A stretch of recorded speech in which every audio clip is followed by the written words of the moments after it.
The Cellcast is recorded in front of a live streaming audience.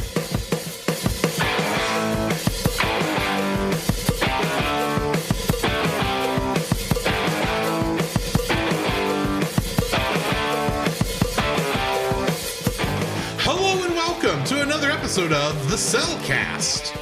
Joining me tonight is a man who, well, he just can't find a way to get rid of that bomb.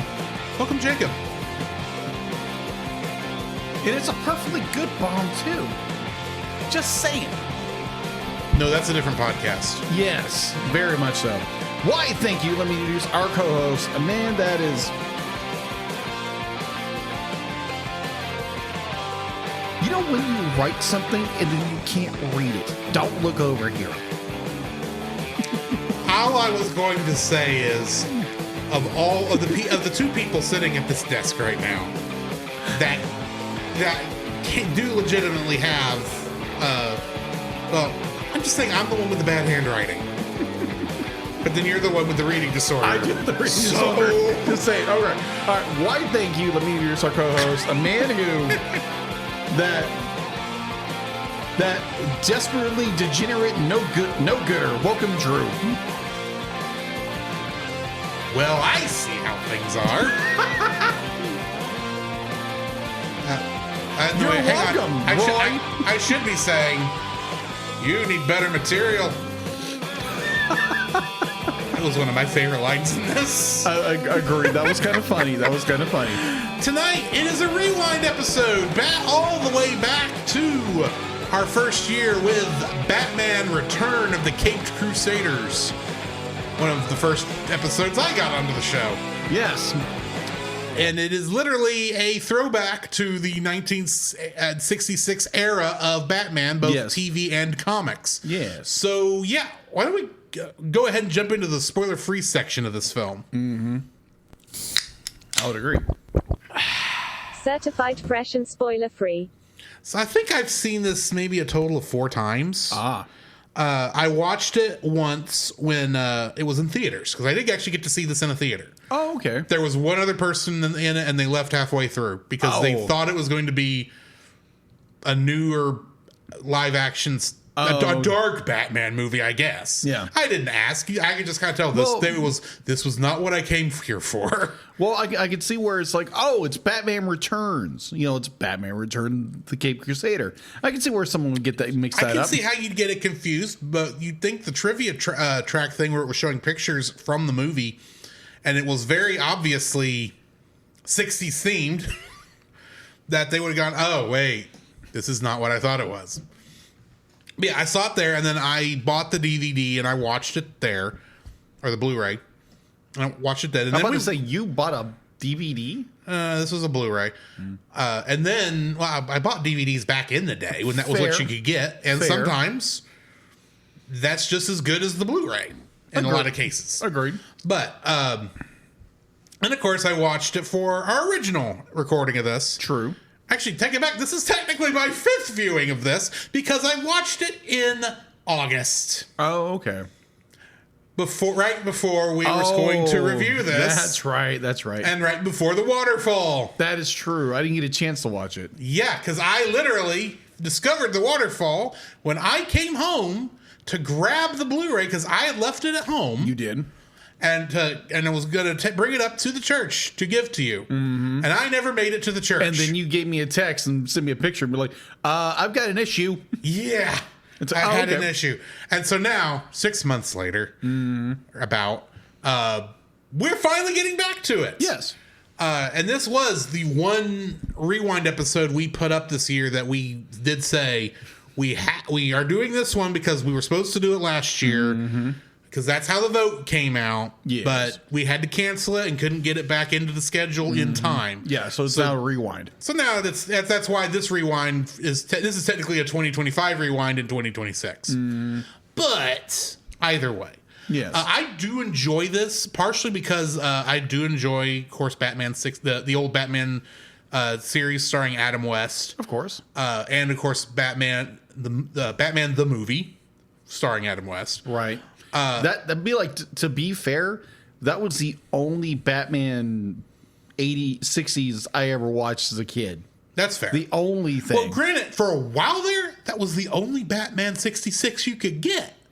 True. Because 20th Century Fox owned the movie outright. Right. But the TV show was split between 4 copyright holders. Mm-hmm. One of them was Disney because of ABC. Oh my gosh, you're not kidding. And they were not being nice to each other until about 10 years ago when we got the Blu-rays, as you can see back there behind Jacob if you're watching the video. Yes.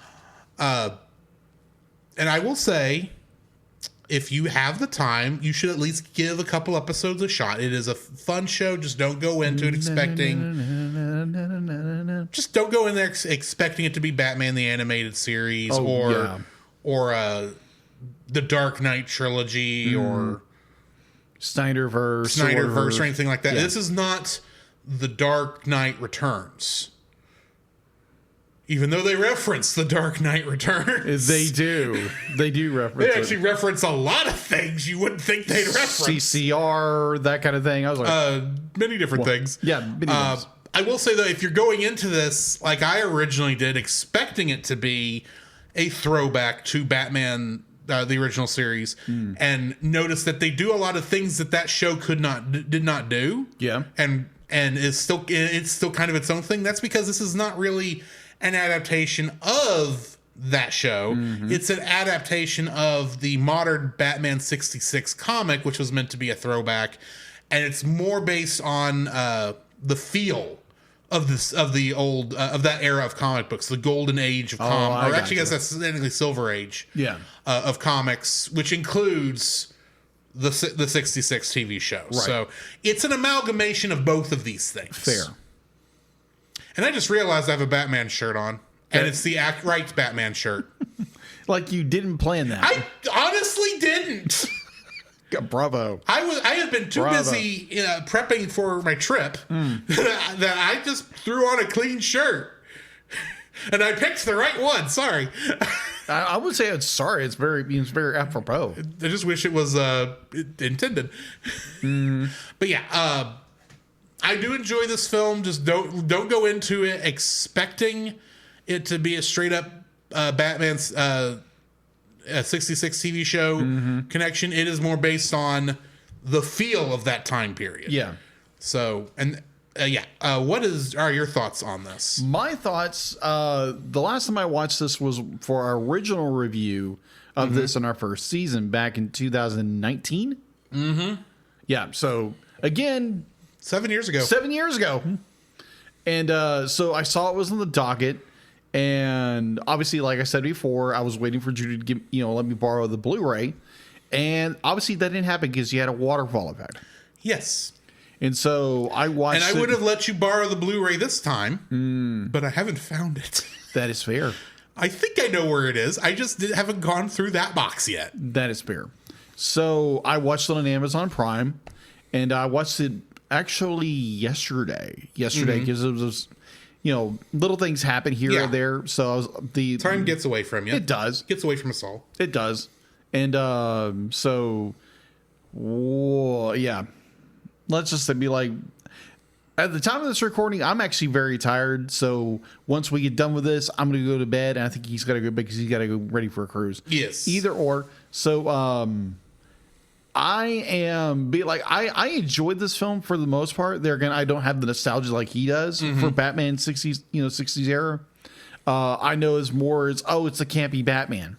And that's a safe way to go about that. Yeah, it's a safe way. It's just campy. The story is good. It does take it into more of a darker turn. With Roy. For audio listeners and the non-live listeners, Roy in our chat just said Jacob only got 3.5 hours of sleep last night.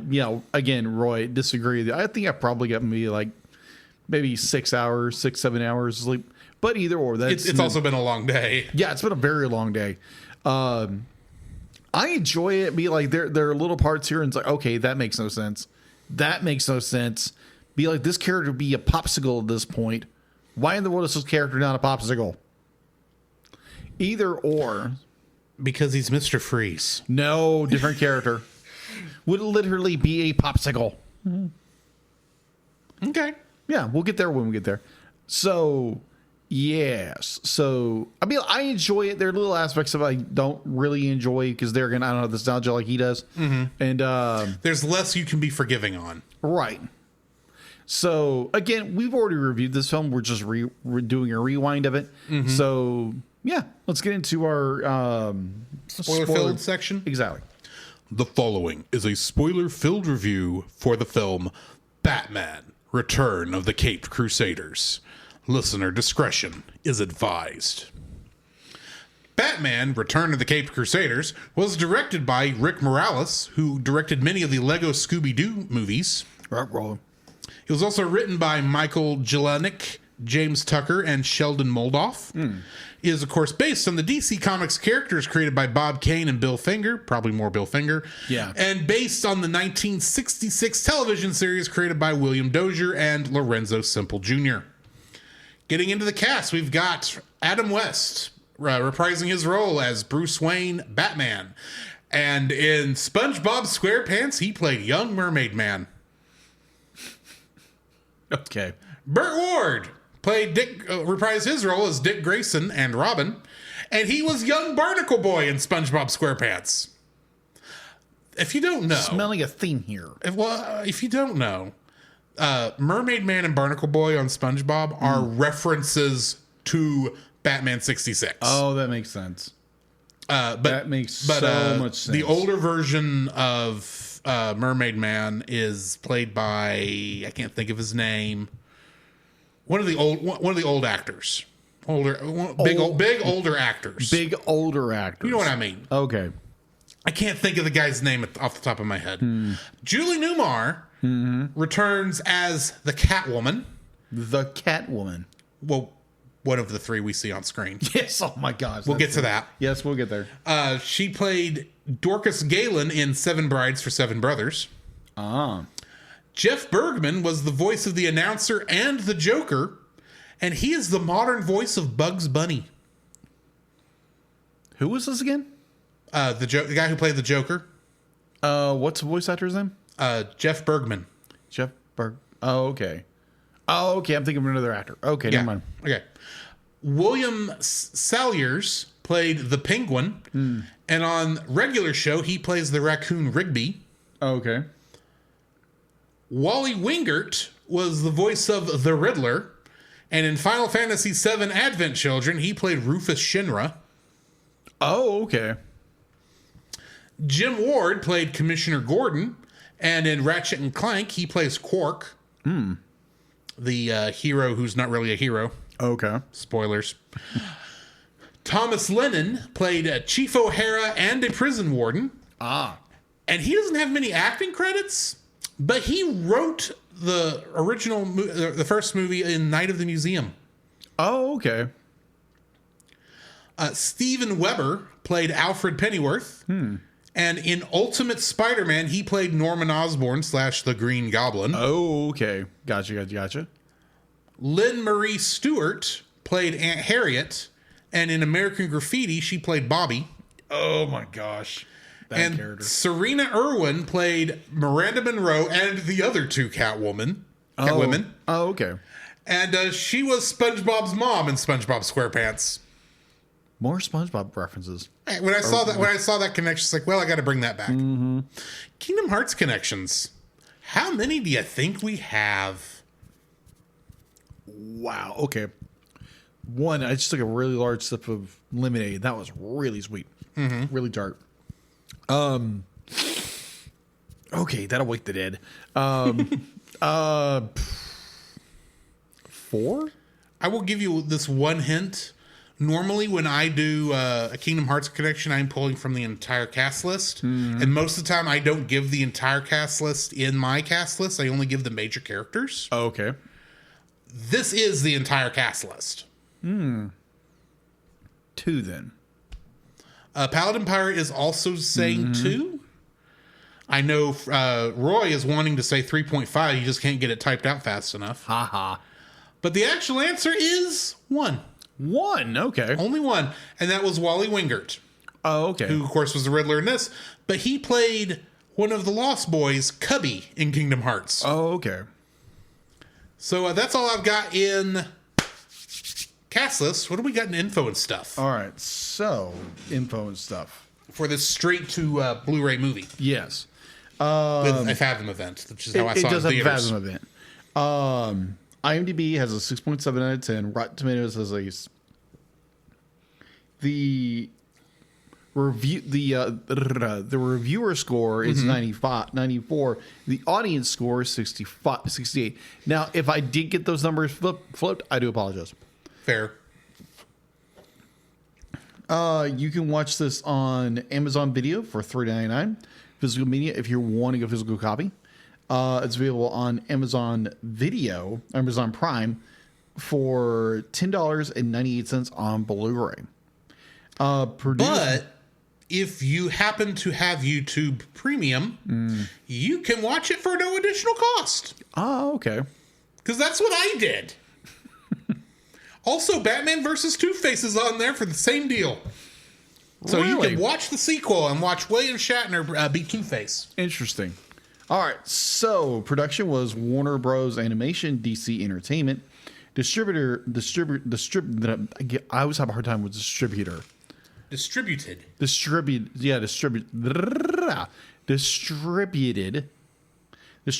by Warner Bros. Pictures. Its runtime was 78 minutes. It's rated PG. Release was originally on October 6th, 2016 at New York Comic Con, and then released a few days later on October 10th nationwide in the United States. Box office at an estimated budget of $3.5 million. That's nuts. But you can see, where they put into it. Yeah. It only grossed theatrically. It grossed only $56,711,000, whatever. But remember, it's only in the theater for maybe 2-3 nights. Yeah, it's not total. Yeah.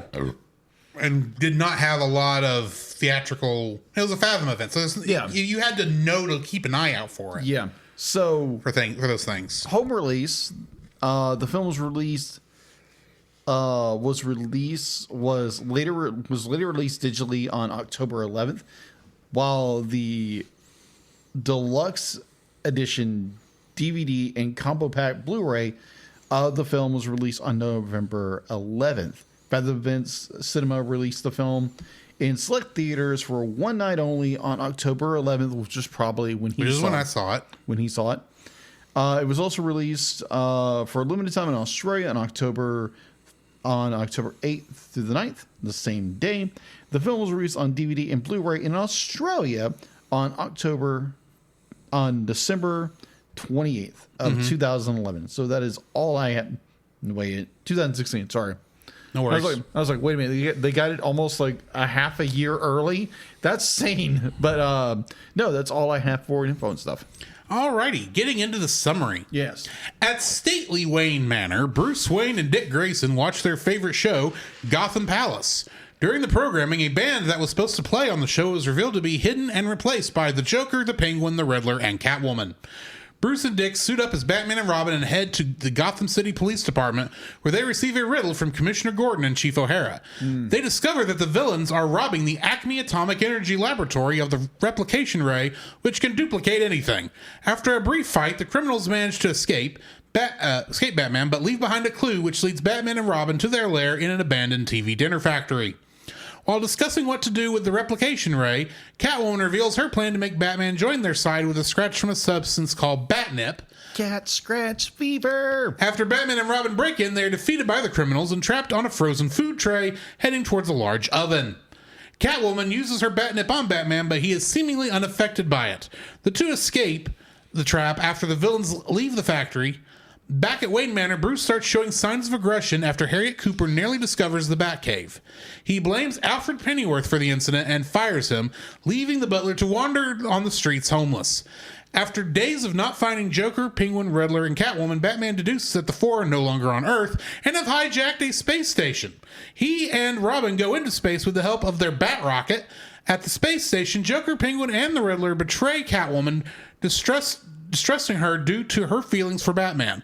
They try to throw her out into space, but she is rescued by Batman and Robin and aids them in defeating her former allies for revenge. Which used to be a kitty at that point. I will defend that.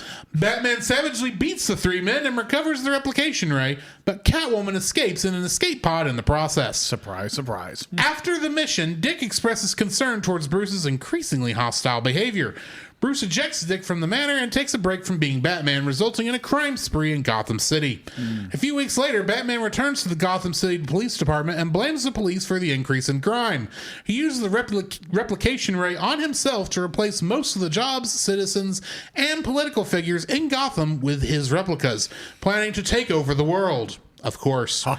Dick realizes that the Batnip has a delayed effect on Batman, goes to Catwoman's lair as Robin to request her help in curing Batman. She agrees, as the effects of the Batnip are more severe than she had planned. The two take the Catmobile to the Batcave, where Catwoman attempts to give Batman the antidote, but having anticipated this, Batman reveals that he took the Bat antidote, nullifying Catwoman's antidote.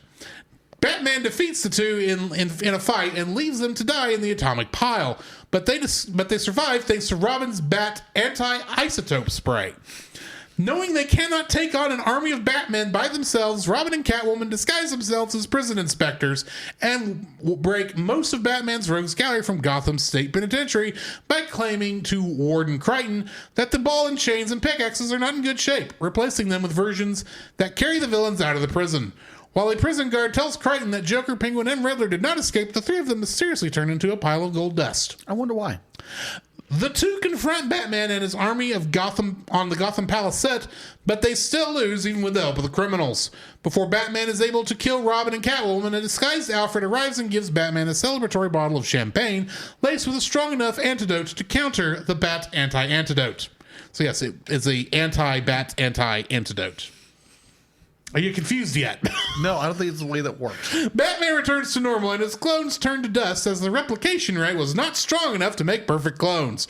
Batman and Robin realize the Joker, Penguin, and Riddler tricked them by having them arrest copies of them, while the real ones had been robbing the city blind, using Batman's behavior change as a distraction for their crime spree, knowing the Batnip would work as they spiked it with Joker's laughing gas formula to make it more potent. After catching them robbing the Gotham Art Museum, Batman, Robin, and Catwoman chase them to Penguin's blimp, where the villainous trio are defeated after getting knocked off the blimp and falling to a safe location to be arrested. Catwoman tries to escape with the stolen loot, but Batman stops her. Unwilling to be imprisoned, Catwoman allows herself to fall into a smokestack. Bruce and Dick then throw Harriet a surprise birthday party, acting as if the secret they had been hiding from her they had been hiding from her. During the party, Bruce and Dick are called away by the bat signal. Getting into the trivia for this, Adam West, Burt Ward, and Julie Newmar all reprise their roles from the original TV show. They represent the only major cast members of the 1960s TV show action series remaining at the time of the film's production, with Cesar Romero, who originally played the Joker, Frank Gorshin, who originally played the Riddler, Burgess Meredith, who originally played the Penguin, and Eartha Kitt, who was the third actress to play Catwoman, had already died. Yes. During a fight at the TV studio, the camera operator switches the camera to fight scene, and the camera tilts to the side in a Dutch tilt, which was used throughout the Batman 66 TV series and filmed to depict the crooks' hideout because they were crooked. And off center. It works. Agreed. And I'll have something to say about that later in this episode. I'm not surprised. I mean, like it's brilliant, but it's womp womp womp. While confronting the villains, Batman says, "You want to get nuts? Let's get nuts." This is a line that Michael Keaton says in Batman 1989. And yes, Adam West does say this, and it kind of sounds weird coming out of his mouth. But also, while aggressively fighting the villains, Batman says, "This is an operating table, and I'm the surgeon," which was an iconic line from Frank Miller's comic, The Dark Knight Returns. Yes, it is. Also, Catwoman says that she will give up her life of crime if Batman would run off with her to Europe with her and drink tea in a cafe. Much like the ending to The Dark Knight Rises, 2012. That was to which Robin says, Holy disappointing ending, Batman. I just got that. Be like, I was like, wait a minute, that sounds really familiar. And I was like, oh. Yeah, that's what it is. Oh my gosh. I wouldn't say it was disappointing. It was more like, oh, okay, that's a nice twist. Mm-hmm. After Batman goes... You're wrong, Robin. Yeah, I disagree. After Batman goes bad from the Batnip, and he tells the Commissioner and Chief O'Hara that he's going to keep the duplicating gun in the Batcave, after the Commissioner praises him with the standard overthrown compliments, they turn and find Batman gone. This is a textbook to the Batman move in nearly every other version of Batman, including Batman the Animated Series, where he takes advantage of a distraction to mysteriously vanish. But the 1960s TV version never did this. He walked out the door. However, here, all three, Robin included, remarked that that's not like Batman at all. Not your Batman. In the Batcave, there are two costumes, one paying homage to the cinema serials of Batman 1943, True. and the other having homage to the first comic book appearance in Detective Comics number 27. So he had purple gloves. Exactly. Mm-hmm. When Batman gets hit on the head and sees three Catwomen, the duplicate Catwomen, the other two Catwomen appear to be Lee Merriweather and Eartha Kitt. Yes. These other two Catwomen are voiced by Serena Irwin, who also voiced the character Miranda Monroe. Lee Merriweather is the one who played Catwoman in the movie, Batman the movie, but she is also in Batman versus Two-Face. Yeah. As a love interest, I think a love interest for Bruce, if I'm remembering correctly. Oh, okay. It's been a while.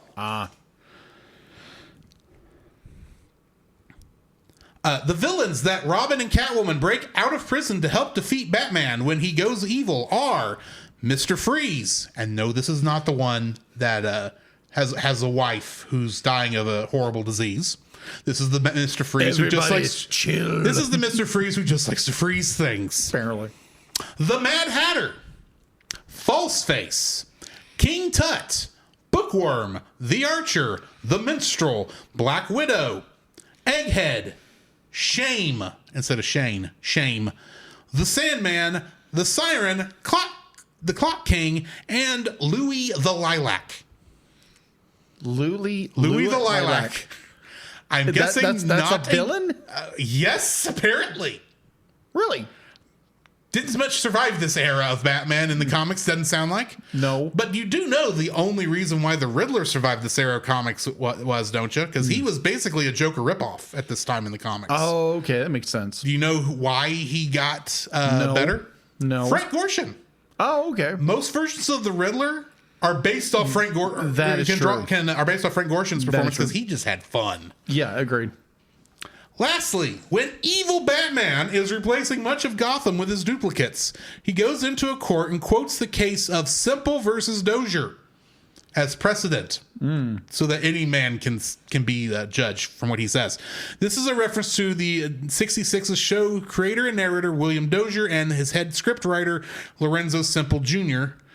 For that original TV series. Gotcha. And that is what I've got for the trivia. Jacob, what is your first like for this film? My first like for this film, it's a fun little story. It's fun, goofy, campy. It's Batman 60s. Na, na, na, na, na, na. The Bat Tootsie, whatever that is. Yes, the Bat Tootsie. Yeah. Tootsie or Tootsie? Yeah, that. The Bat Tootsie. Yeah. They're going to be like, I really haven't watched much of, Batman 60s era. Mm-hmm. Because I grew up on, Keaton Batman. Fair. Batman the Animated Series.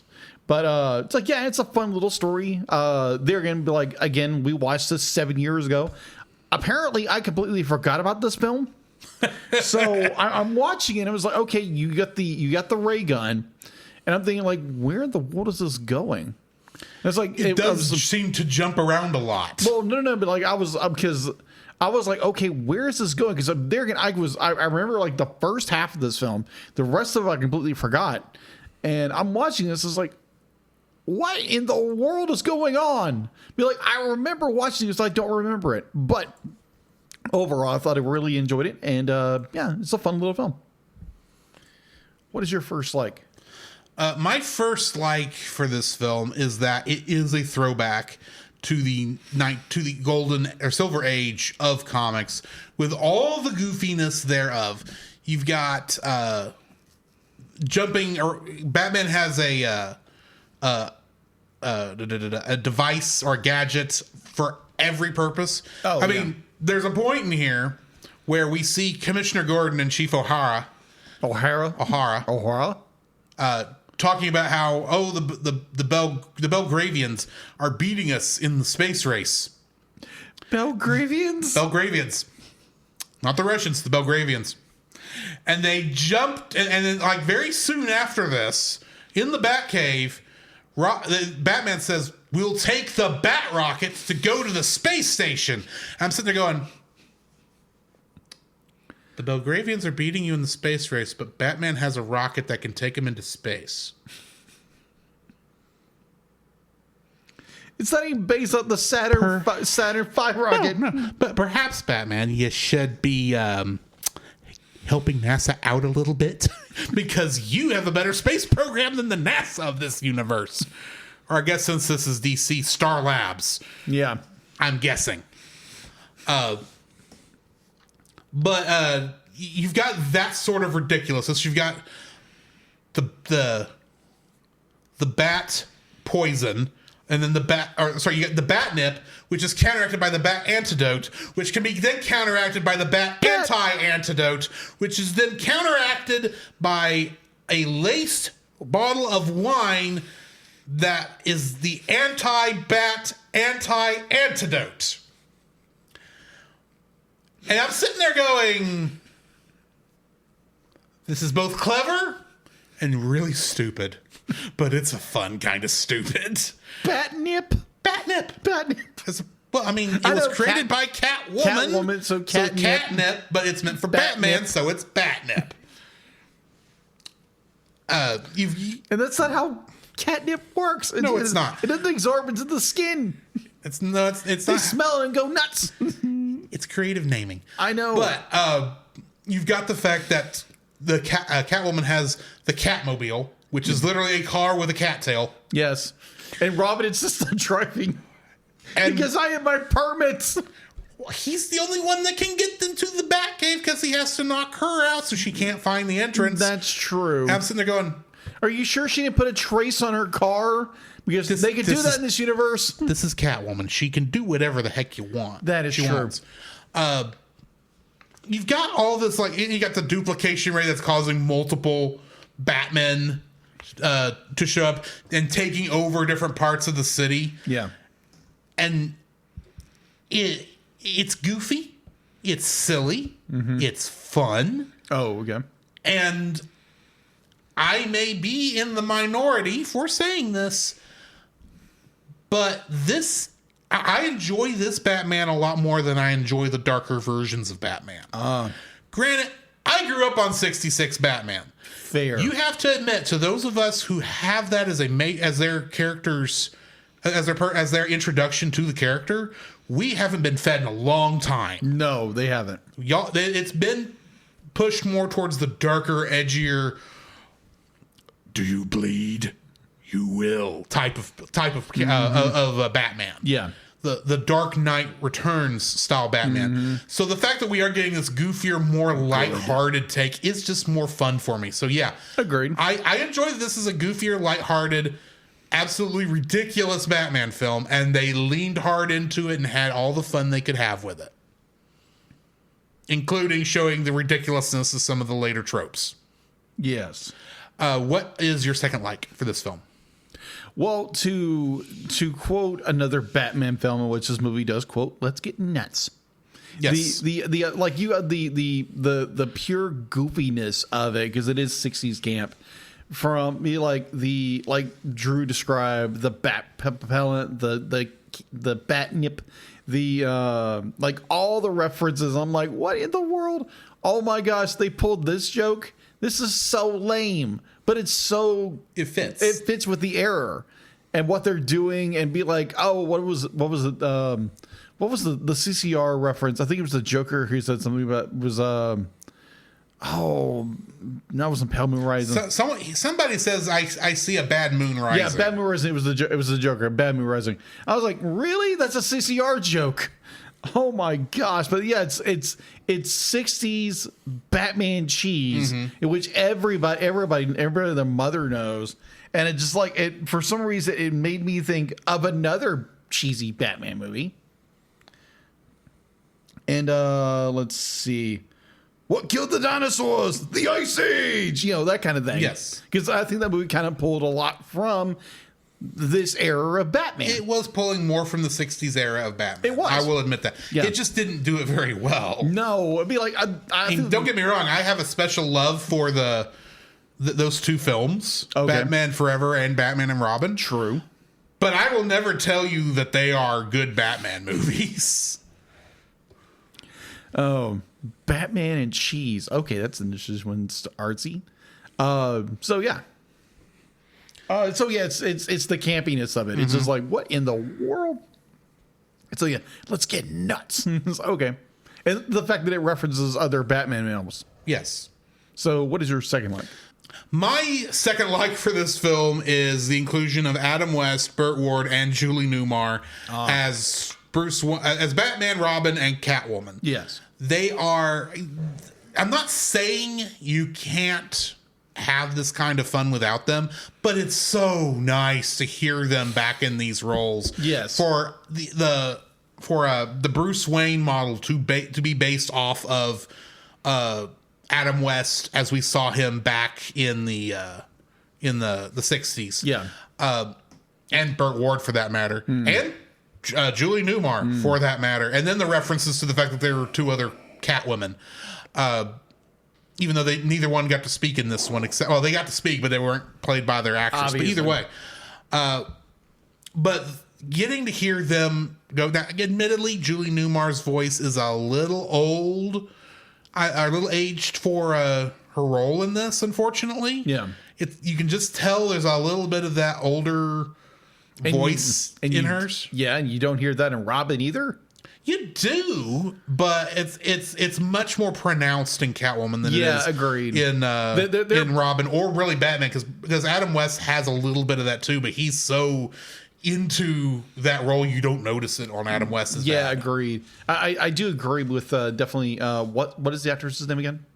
Julie Newmar. Julie Newmar. Be like you do see where she's giving a line, but then her line fades a little bit more, and you can hear the age a little bit. Just a little bit. Just a little bit. I'm not counting that against them because they really can't do anything about that. No. But it is so nice to hear them again. Oh yeah. In this and playing the roles that I know them for. Fair. Granted, I know that Julie Newmar probably has much more roles that.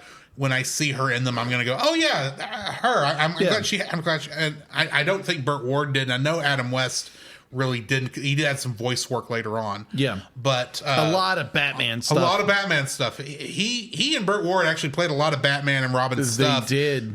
But you wouldn't know it unless you were actually looking for it. Because it's 70s, 80s. It's the 70s, 80s stuff. It's like he's not Batman in the Super Friends.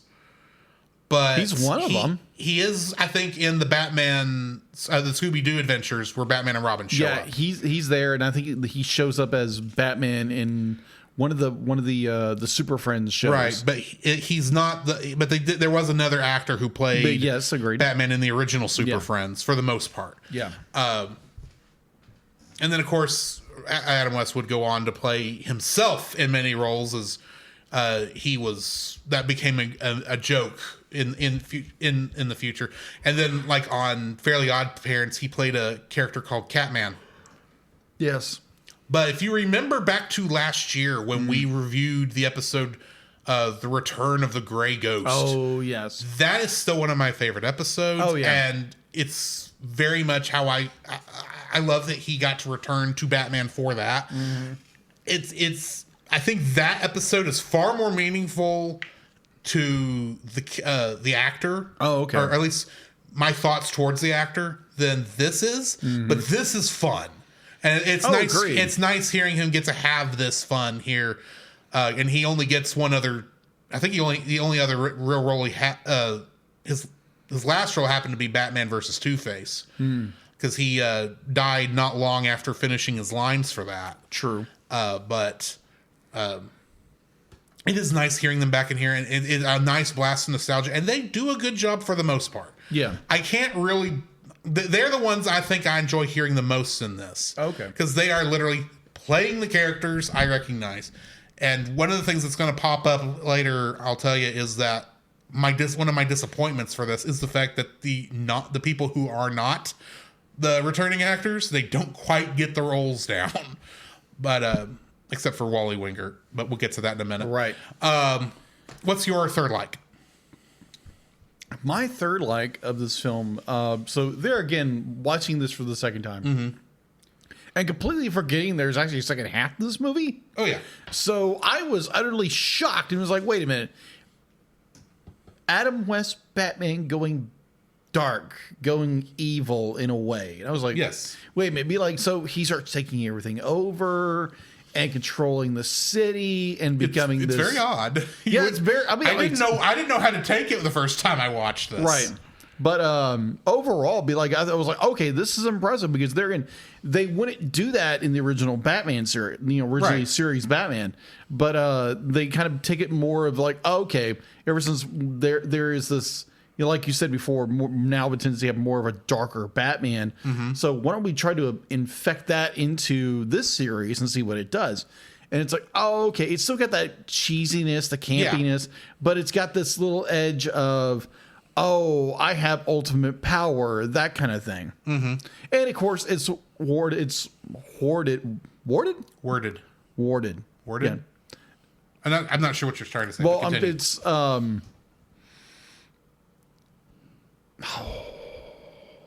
don't you love it when you got to ward your? Are you trying to say hoarded? No, not hoarded. No, it's where somebody like it's resolved. Solved. I'm not sure. I'm sorry. It's there's a resolution to it. There's a resolution. Yeah, I just can't. Because I kept thinking Burt Ward for some reason. I kept saying Ward. It's like no, that's the wrong word. But either or, the resolution was really good because it was so freaking campy. I was like, what in the world?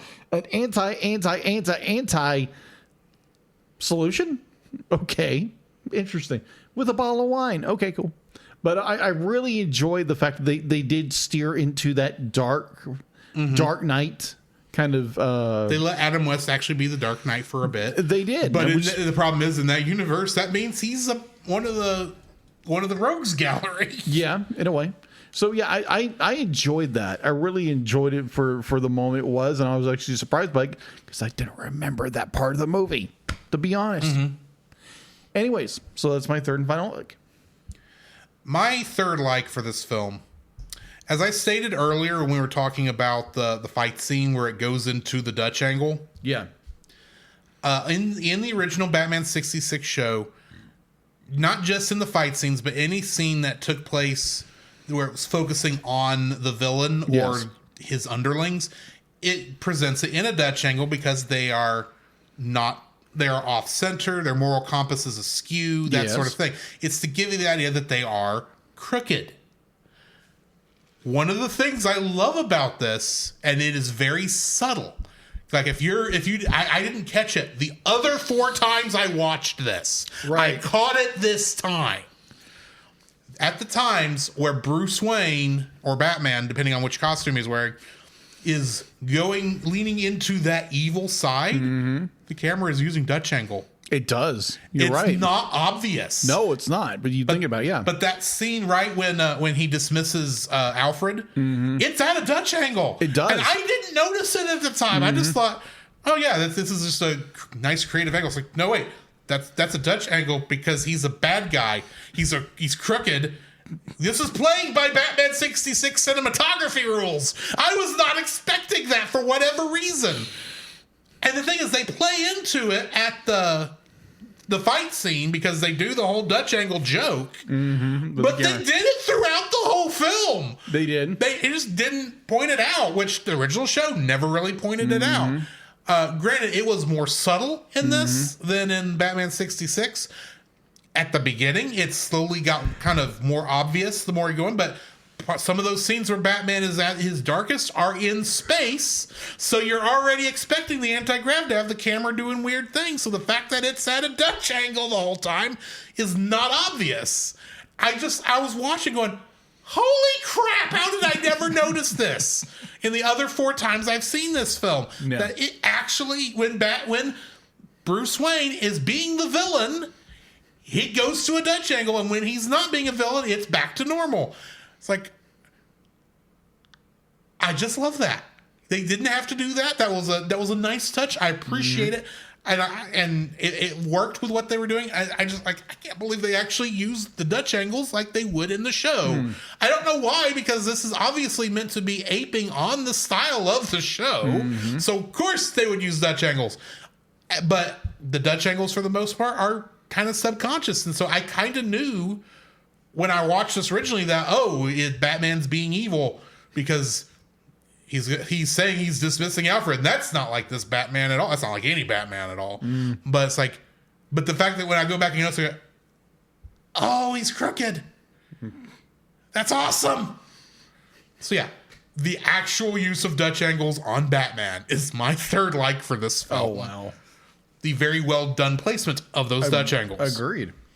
What's your first dislike for this film? My first dislike. Okay, so this is a nitpick, and I don't remember, because it's been 7 years, if I brought this up or not. Because again, this is a very classic trope from this era.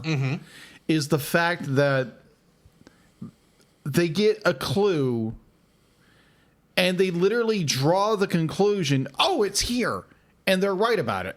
So I will say, if you're going back to the old 66 show, that the way they do it in this movie is an exaggeration of what they do. Yeah, I gather. In a lot of cases, especially with the Riddler, the riddles do make sometimes don't, they only make a kind of sense. Right. But here, it's just like a lot of jumping to conclusions, because like one of them is, I'm trying to think. It was the answer. It was the riddle was, if you what do poor people have that rich people don't, but if you eat it you die? The answer being nothing. Yes. Anyway, and they take that's like, what could that mean? Well, what are other words for nothing? Well, zero, zilch, goose egg. Oh, Farmer John just brought his prize-winning eggs to the thing. Sense. It's like, made that, zero. That connection makes no sense, and that's not the only one. Because then, like after that, they figure out, it's this other thing that's somehow connected to the egg. Aluminum foil. Yeah, it's aluminum foil, and that. I'll admit to you right now, with gravy on it could have been someone's supper from the night before. It could have been a lot of different things. Yeah, but. So yeah, I will admit I do agree with your dislike. Not as much. It's not as much a dislike, because I just kind of let that pass. Right. But I do understand why it's one of yours. Yeah, it's where they draw this very hyper conclusion, and they're completely right about it. Because I'm thinking in the back of my head, it's just like, you drew that from a piece of tinfoil with starch on it. Well, admittedly, it's like, because I understand where they do the joke with the microwave meals. Meals, that was a new thing back in the 60s. I get that. But at the same time, abandoned frozen food factory. The abandoned food factory. Okay. Be like, you take Batman the Animated Series, be like, you get little clues here and there. It's okay, he figures it out. He's a great detective. Right. This movie, like you said, it's a little more exaggerated how they do things. And I'm thinking like, okay, be like, you drew that conclusion to there because of egg delivery, and then something else was being delivered at the exact same time, which has no parallel to anything. And be like, and you like, it would be like, okay, like a detective who has a clue and he draws the conclusion, and yet he has no basis for that reality, and be like, you think that's, again, I get it. It's 60s error and that kind of thing. So yeah, it's campy and silly, but it just drove me nuts. Well, that's going to kind of lead into my first dislike. Okay. There are a lot of decisions made in the writing of this film that feel like they are doing that thing that the show was made famous for. So you brought up that whole thing with the zero goose egg thing, which I think that's meant to be a reference to when they in Batman the movie, when they figure out it happened at sea. C for Catwoman, and that exploding shark was pulling my leg. The Joker. All adds up to a sinister riddle. Riddler? That's got to be what it's a reference to, because that's about the most exaggerated. That's like the worst one they ever did. Yeah. It's funny at the time, but agreed. But they exaggerate it more here, and it's a little too much. There are other little things like the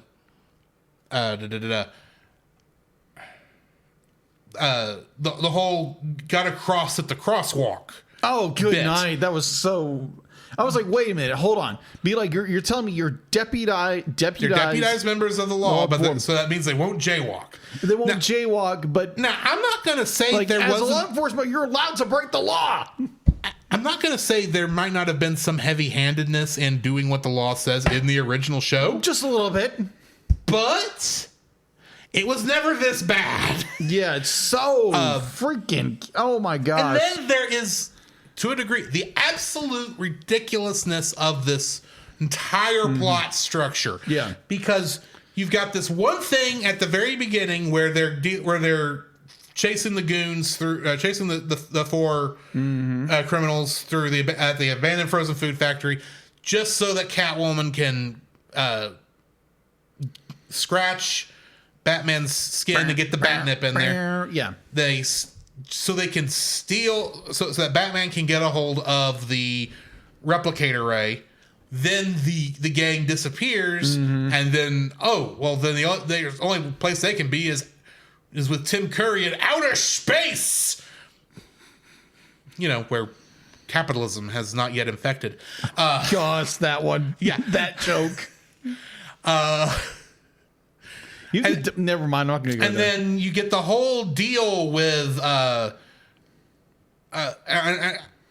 whole deal with they're going to take over the space station. I never understood why they wanted to take over the space station, but it's just there so they could kill Catwoman, basically. But they don't kill Catwoman. Yeah, it's kind of a pointless ploy, but because of plausible deniability that will bug Jacob to no end, and I'm assuming is one of his dislikes. And then finally, it comes down. What this thing comes down to is the Joker, the Penguin, and the Riddler all realize that Catwoman's Batnip would work. They made it stronger intentionally. They made sure Batman got the replicator ray so he would then use it on himself as he turned evil, and they replicated themselves so that they could then be hiding out and doing all the stealing while their clones were the ones who were in prison. Okay, there is convoluted plot lines. Yes. And then there's this. Yeah. Because I don't care how crazy the crooks are. Their plans were never this goofy and this convoluted and and happening for no clear reason on the show. Not even when the show was at its worst. Fair. This is just this is taking, and granted, I have not read this era of comics. I'll admit that. So I don't know if this is something they pulled more from that than they did from the show. I can only comment on the show. Fair. But this feels like they were pulling more, these ideas were coming more from the show. And if the comics did kind of jump around this crazily, fair enough. It was the 60s. Comics were not exactly a high pieces of literature at the time. True. But I am annoyed, and one of my dislikes for this is the exaggeration of the 60s campiness to the absolute stupidity. Oh, yeah, I agree. Because here's the thing. If you have ever... You've watched episodes of Power Rangers. Oh, yeah. We were talking... Oddly enough, like me and my coworkers were talking about that. It's how campy it is. Do you realize that you could make a argument that you would not have Power Rangers if there was not Batman 66? Because a lot of what you see in the tokusatsu from this era, like Kamen Rider, it's admittedly goofier than this, but it's basically the same kind of stuff. And that would eventually get to Super Sentai, which would eventually become Power Rangers. Gotcha. There is a line there. Fair. And there, you can actually, and if you go back and watch the 60s show, there's a lot of stuff I watched there that's like, dude, I saw the Super Sentai people doing this in 2025, or in 2015, doing the similar kind of stuff, just with flashier special effects. That's fair. I'm just... are we on my dislike or yours? I got lost. You like we were on yours.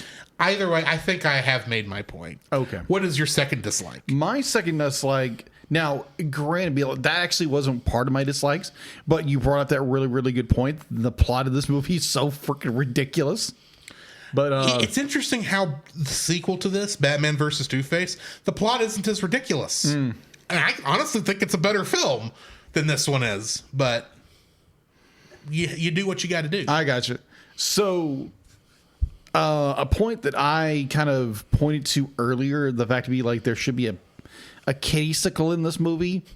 So what I'm referring to is where our dastardly villains are in the space station, and they decided to get rid of Catwoman because she's a liability, and they throw her into an airlock and let her float into space. So let me finish. No, go ahead. Let me finish. So be like, she floats there for a second. Batman grabs her, and then they lock the airlock. Be like, you're talking 9 seconds. Be like, a human being can't last 3 seconds out in deep space. So I'm just saying, being like, she should be a kitty sickle. Just say it. Now, granted, be like, it's a cartoon. Be like, characters can live, can have, be like, you put the cartoon logic in there. And it's just like, it's 60s era. It's 60s era, kind of stuff. Be like, characters could do all kinds of crazy stuff, and it really didn't matter. But that part of me, like, she should be a freaking kitty sickle. Again, it's a nitpick. That's what I'm going with. Okay. She should be a kitty sickle. May I defend against, or may I rebut? Okay, you can rebut. She's still a kitty sickle. This is based on 1960s logic. I will not say cartoon logic. No, exactly. Because this is based on the logic from the show. The show never went to space. No. But they had the budget to. Can see if they ever did a space episode, there's a lot that that this movie, I think, got real good at. The fact that the gravity controls were for anti-gravity instead of gravity. True. Which is silly. But yes, I honestly think that's how it would have been worded on the original show. Fair. If you're going to get real scientific about it, not only should she be a kitty sickle, as you put it, she should not be able to breathe. She should not be able to. She should have had all the air sucked out of her by that point. Oh yeah, agreed. She should be, as you say, kitty sickle. I say she should be a corpse floating through space. That's what I mean, kitty sickle.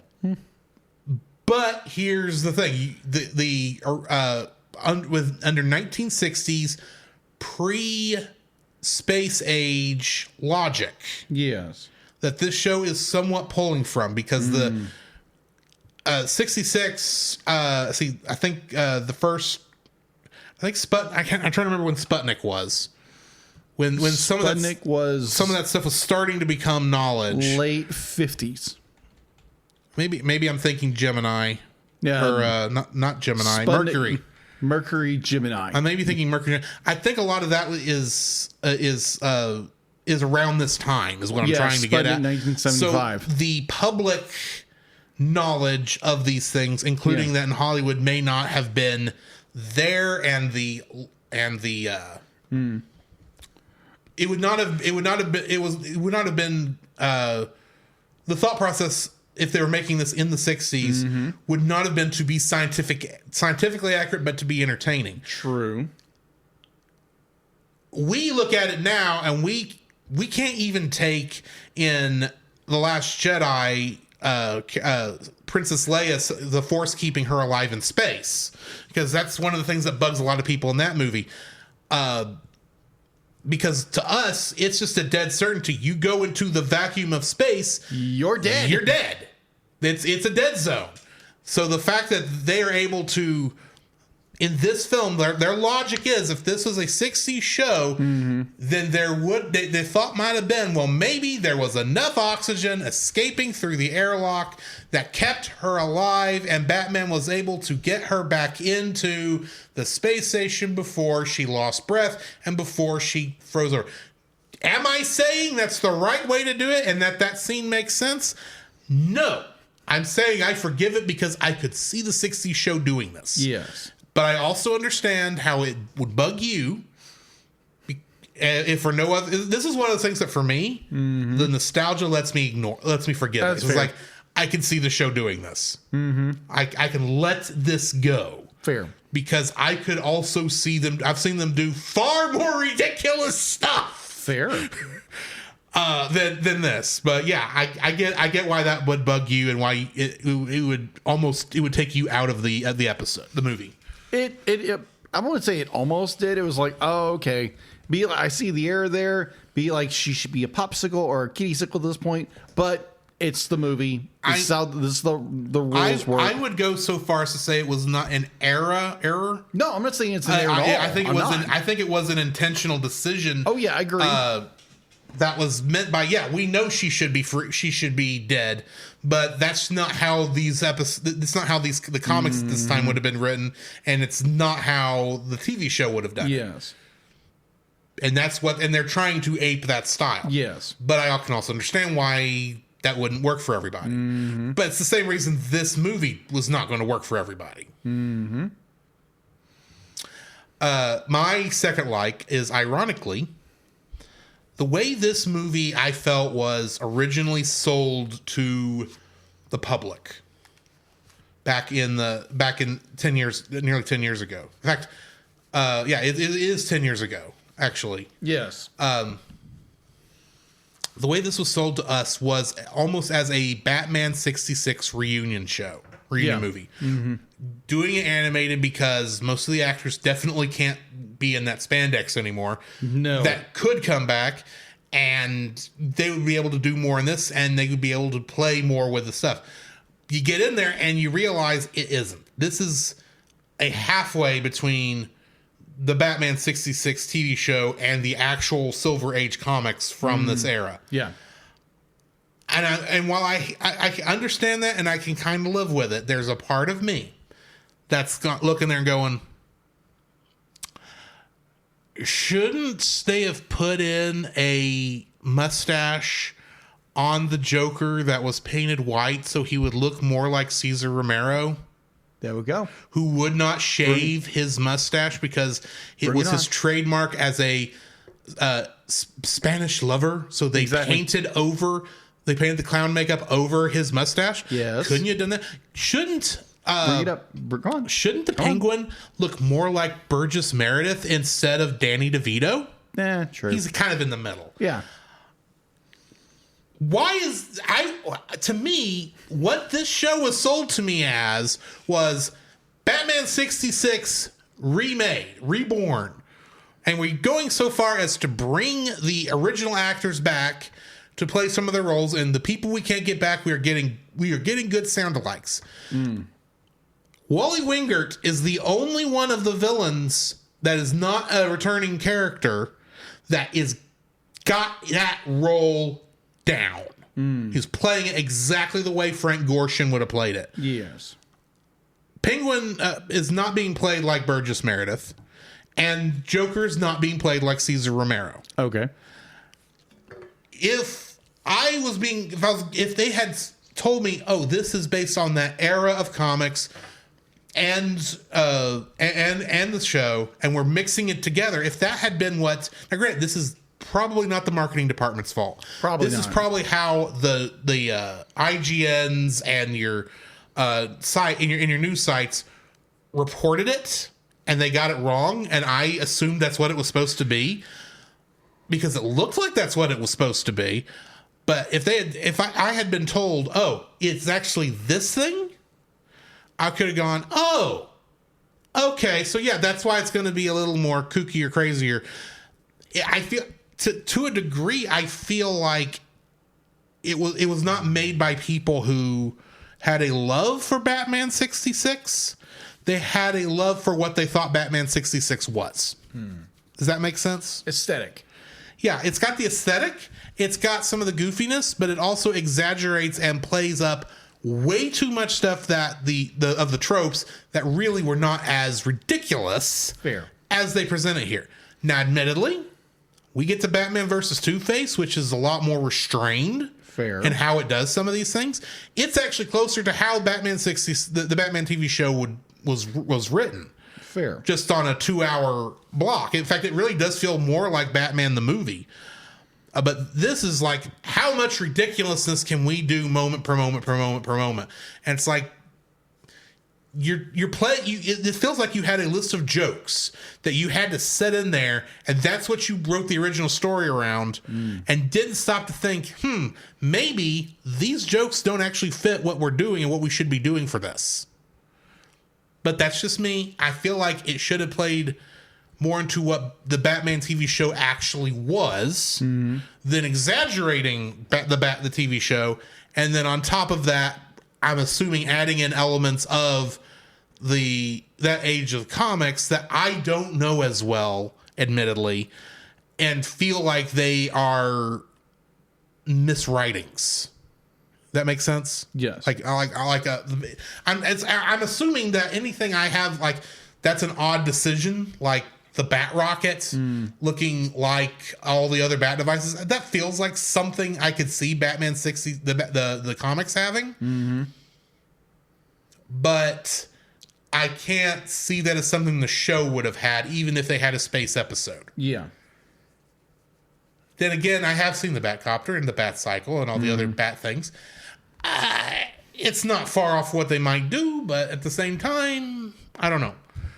And the fact that and here's the other thing. I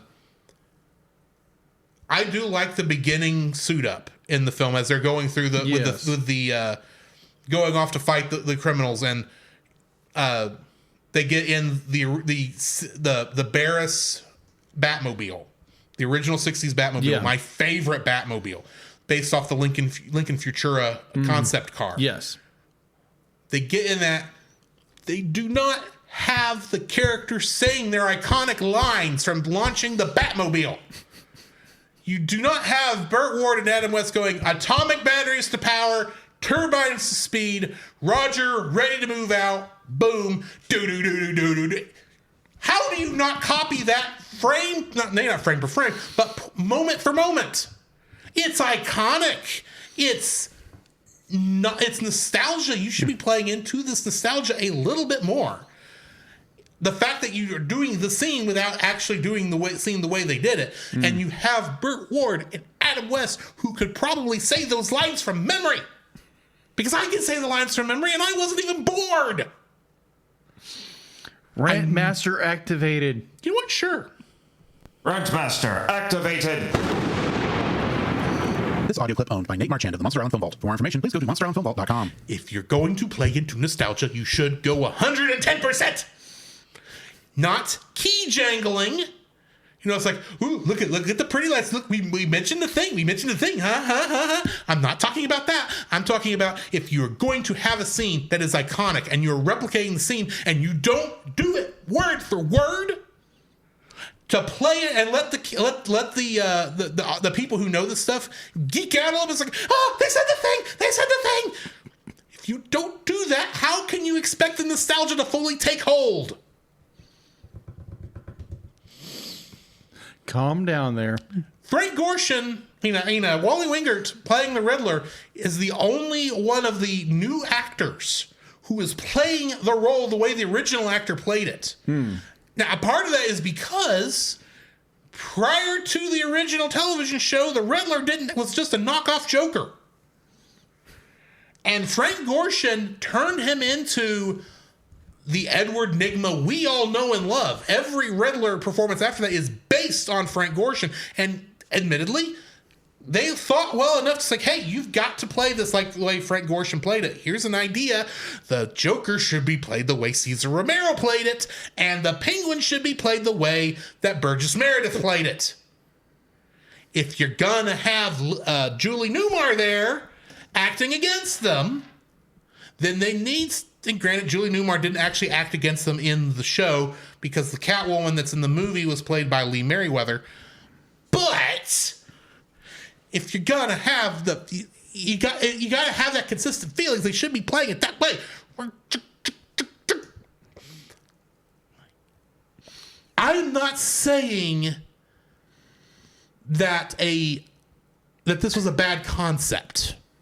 I'm just saying you thought you played so much into the wouldn't it be funny if we did an animated movie based on the original 66 show and played into all the stupid little jokes that has built up over the past 50, 60, 70 years, however long it's been, instead of actually looking at the show and looking how it did its things.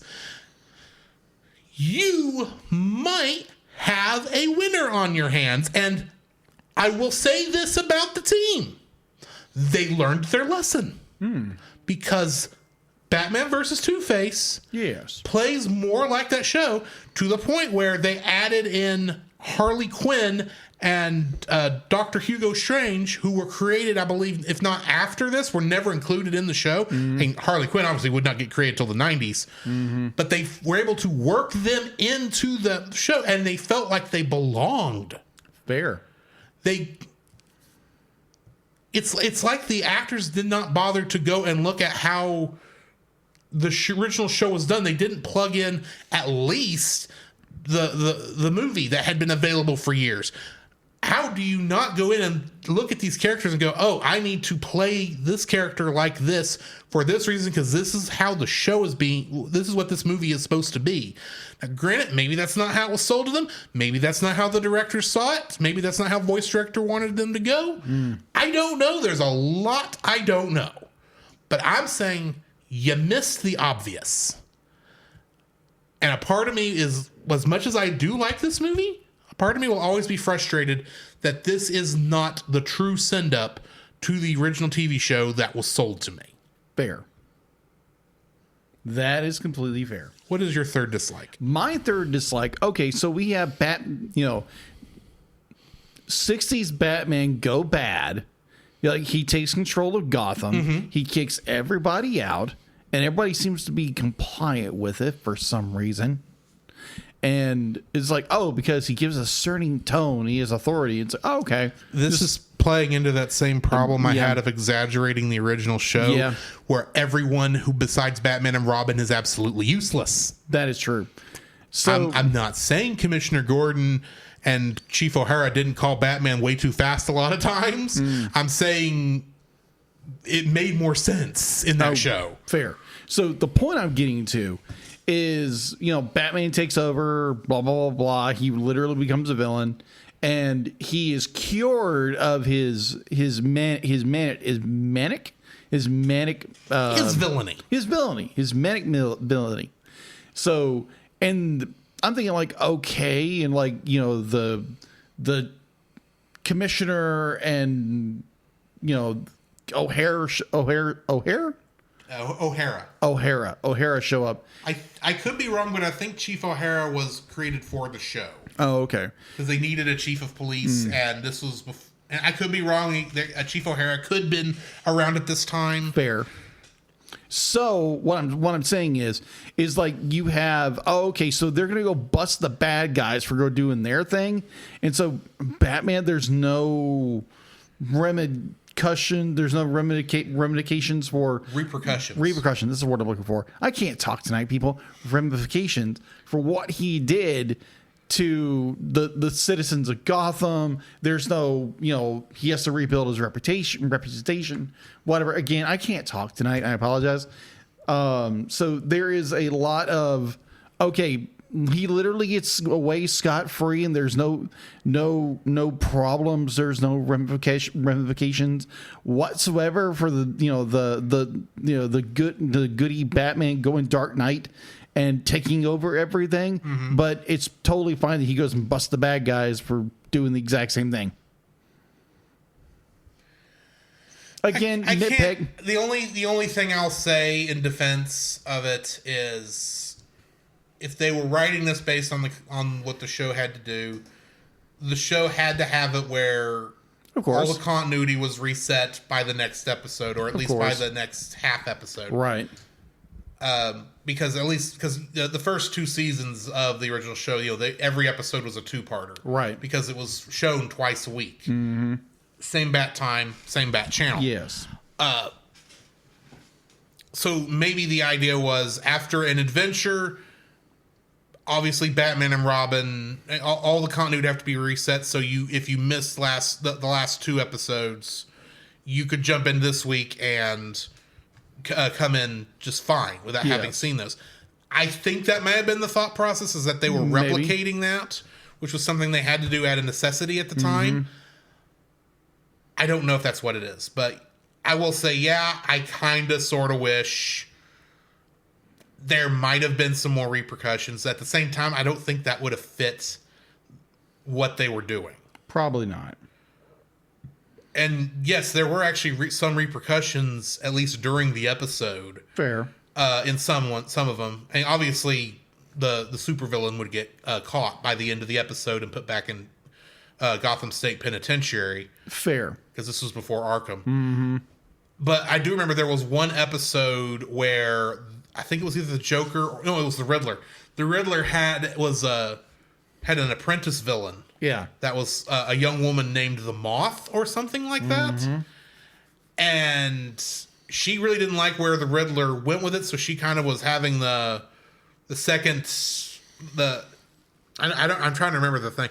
By the end of the episode, she's apparently in a program because of her good behavior to reintegrate into society and become a normal person again. So very similar to one of our episodes we're going to review with Batman the Animated Series. Yeah, except there's very much a Stepford Wives kind of look about her in that last scene, which I don't think was intentional, but it was like, you went from being this young woman who was just fun and crazy to perfect 60s era teenager. Oh, okay. Kind of. It's like, but yeah, there were repercussions. And granted, next episode everything was reset. Everything reset. Yeah, and that's not that big a deal. But that may have been what they're referencing. I don't know.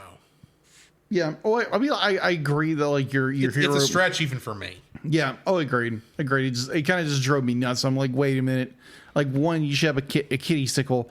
2, be like, Batman should have some repercussions of what he did, and there's nothing. I'll be like, oh, I learned from my ways. Be like, no, you literally did this because you'll be like your morals have been twisted enough to where you just did it because you wanted to. And now be like, Grant, I get it. It's story. Yeah. I get it. At the same time, it's more like, should there be like something like, okay. I also wonder, this is me wondering, if I said like this is a mixture of the original TV show and the comics. I wonder if Super Friends and the other DC shows at this time is also kind of in that thought process where, they did have some goofy stuff going on in there. Hanna-Barbera did some weird stuff with the Warner with these characters at this time. Yeah. So maybe that's it. I don't know. I understand why. I understand why the nitpicks bug you. Yeah. They're the kind of things just like, that's the kind of thing you're supposed to gloss over and not pay attention to. I agree. It's just part like where I stand. It's like, okay, there has to be some repercussion. It's more like, okay, so you have the really good kid. You have the really, really good kid who does everything right. And he, like someday something happens, he snaps and does something wrong. It's okay, Johnny. Be like, okay, it's fine. Oh, the kid who made the mistake over here, be like the guy who normally does bad things. Oh yeah, go punish him. Oh, because be like you made an error. That's fine. I get the And feeling. I get the error part. Do not Yeah. get me wrong. I get the feeling like what you're asking for is it to be less campy. I'm not even asking for that. Or less.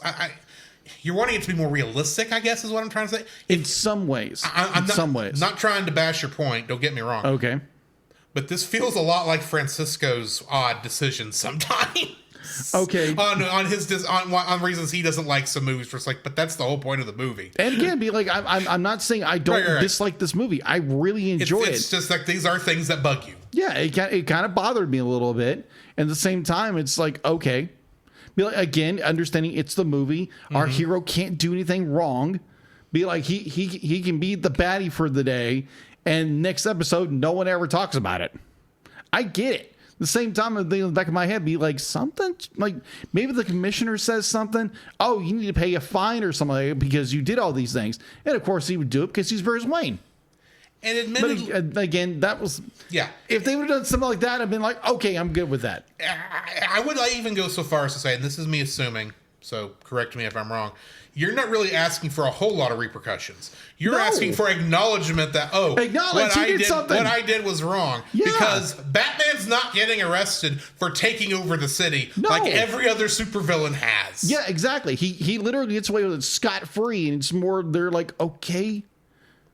Yeah, I get it. I get that it is weird. You're just like, just acknowledge. Yeah, acknowledge it. That's this is the kind of thing that should technically get Batman in Gotham State Penitentiary You know, for a short amount of time. Or it's more like, hey, Or, hey, maybe you got to go. Maybe Batman's got to do some community service for to make up for it. not even something. Yeah, something like that. Be like, hey, pay a fine, and be like, oh, Bruce Wayne will pay for it.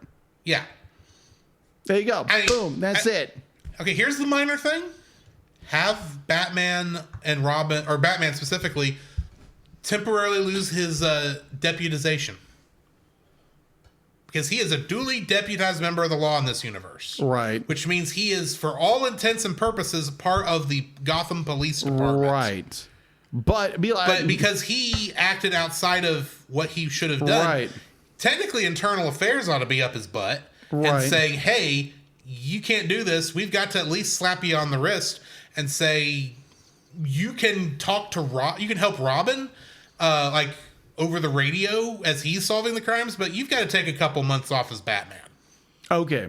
Be like, Something like that, maybe. I do see your point. I do see more like I'm trying to meet you halfway. yes, and I'm trying. Be like, let me point. Be like, I think I've already said this. I'm gonna repeat it. I think your point might be made. Yeah, I think I've made my point.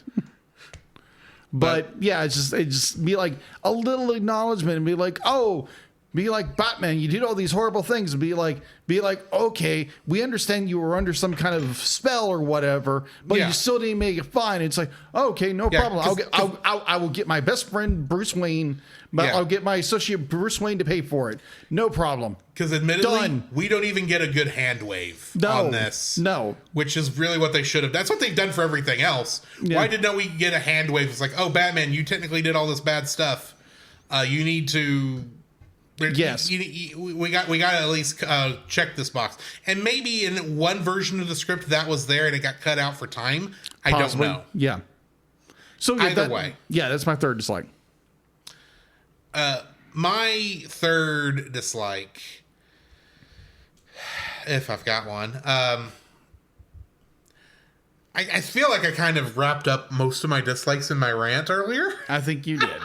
I think honestly you did. I think what it comes down to is like, there's so much of this that it feels like they could have done better, but because they had this initial idea and they were so married to that initial idea, they didn't see what they They were should so have been doing. merry-weathered.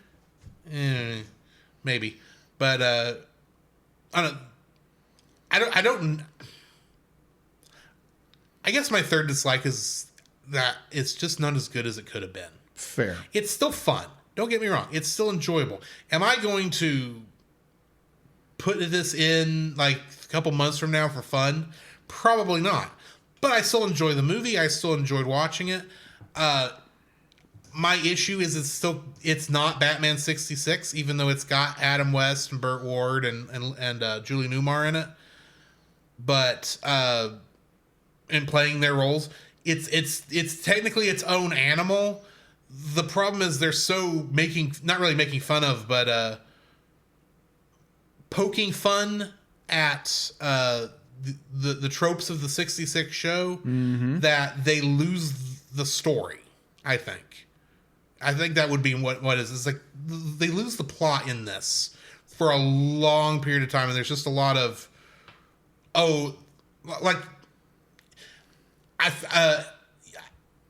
to use a word you like in a lot of your dislikes for some films, there's a lot of plot contrivance in this film. Yeah, agreed. There is. Some of it I think is called for if you can hand wave it a little bit better. Oh yeah, there's a lot of hand waving in this, but there's not enough of the right kind of hand waving. Oh, agreed. Agreed. I would say there's a lot of stuff. It's like, why is this happening? Oh, because the original 66 show did this. It's key jangling. Mm-hmm. You do know what I mean by that, right? Yes, I'm aware. It's for those who don't know. You know the toy keys that we give to babies so they aren't playing with the adults' actual car keys. Yeah, it's something. Look at the pretty colors. Jingle. It's that, but for people with nostalgia, because a lot of this movie I feel like is key jangling. It's look, we referenced the all the holy things. We referenced some of the having to follow the law, even though they're we're referencing the not jaywalking thing. We're referencing the goofy gadgets. We're referencing the referencing the bat gadgets with the anti ridiculousness. Right. There's a lot of stuff. It's like, look at all these cool references we put in here, and I'm like, I'm not here for references. I'm here for a new story in the Batman television show, but made in this era. That's what I'm here for. I'm not here for, look, we did the thing. Not only did we do the thing from the 66 show, we referenced Batman disappearing and how that would have been odd if that had happened in the show. We referenced the Dutch angles by having the camera tilt visibly, even though we actually did the Dutch angles far better at the earlier parts of this film. We look. We did that. We referenced the '89 show because that's funny, since this is an evil Batman. We'll have him act like the dark Batman. It's like, look, we're doing the thing. We're doing the thing, huh? Isn't that cool? Isn't that cool, huh? It's like, just shut up and make a honest episode of the show. Is it gonna be goofy? Yes, we know it is. But take the goofiness seriously. Do you know how Batman 60, the original TV show, was made? No, I don't. The story. No. They wanted to make ABC had made a deal with National Publications, which was DC Comics before they became DC Comics. Right. To make a Batman show, they got one of their producers on it, William Dozier, and said, we want you to make a television show based off this. He had never read a Batman comic before. Yes. He went down to the newspaper stand, picked up a comic, and realized this was the goofiest thing he'd ever seen. How could anybody enjoy this? And he realized that the best way to make this show correctly was to play it keep the goofiness in there and play it straight. Ah. And if you can make jokes in that environment, that's fine. My problem with this, if you're going to wrap up the whole thing, they did not play it straight. They winked at the camera throughout the whole thing. Yes. And that's why I think I prefer Batman versus Two-Face, because they're playing it straight and letting the humor come from, look how weird this is. Yes. Look at how goofy this is, because there's still a good story you can pull out of it. There is a story. Is there a moral? Is there a point to the story? Yeah. No, it's like, it's a celebration of campiness. It's like, but campiness doesn't do good when you are saying we're being campy. That's bad camp.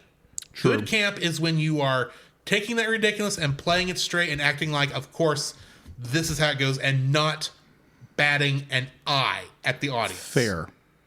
It's why Lord of the Rings and all the fantasy stuff was good after Lord of the Rings, and before that, it was all kind of weird and didn't quite work because they were going like, oh look, we got dragons. Oh look, we got this stuff.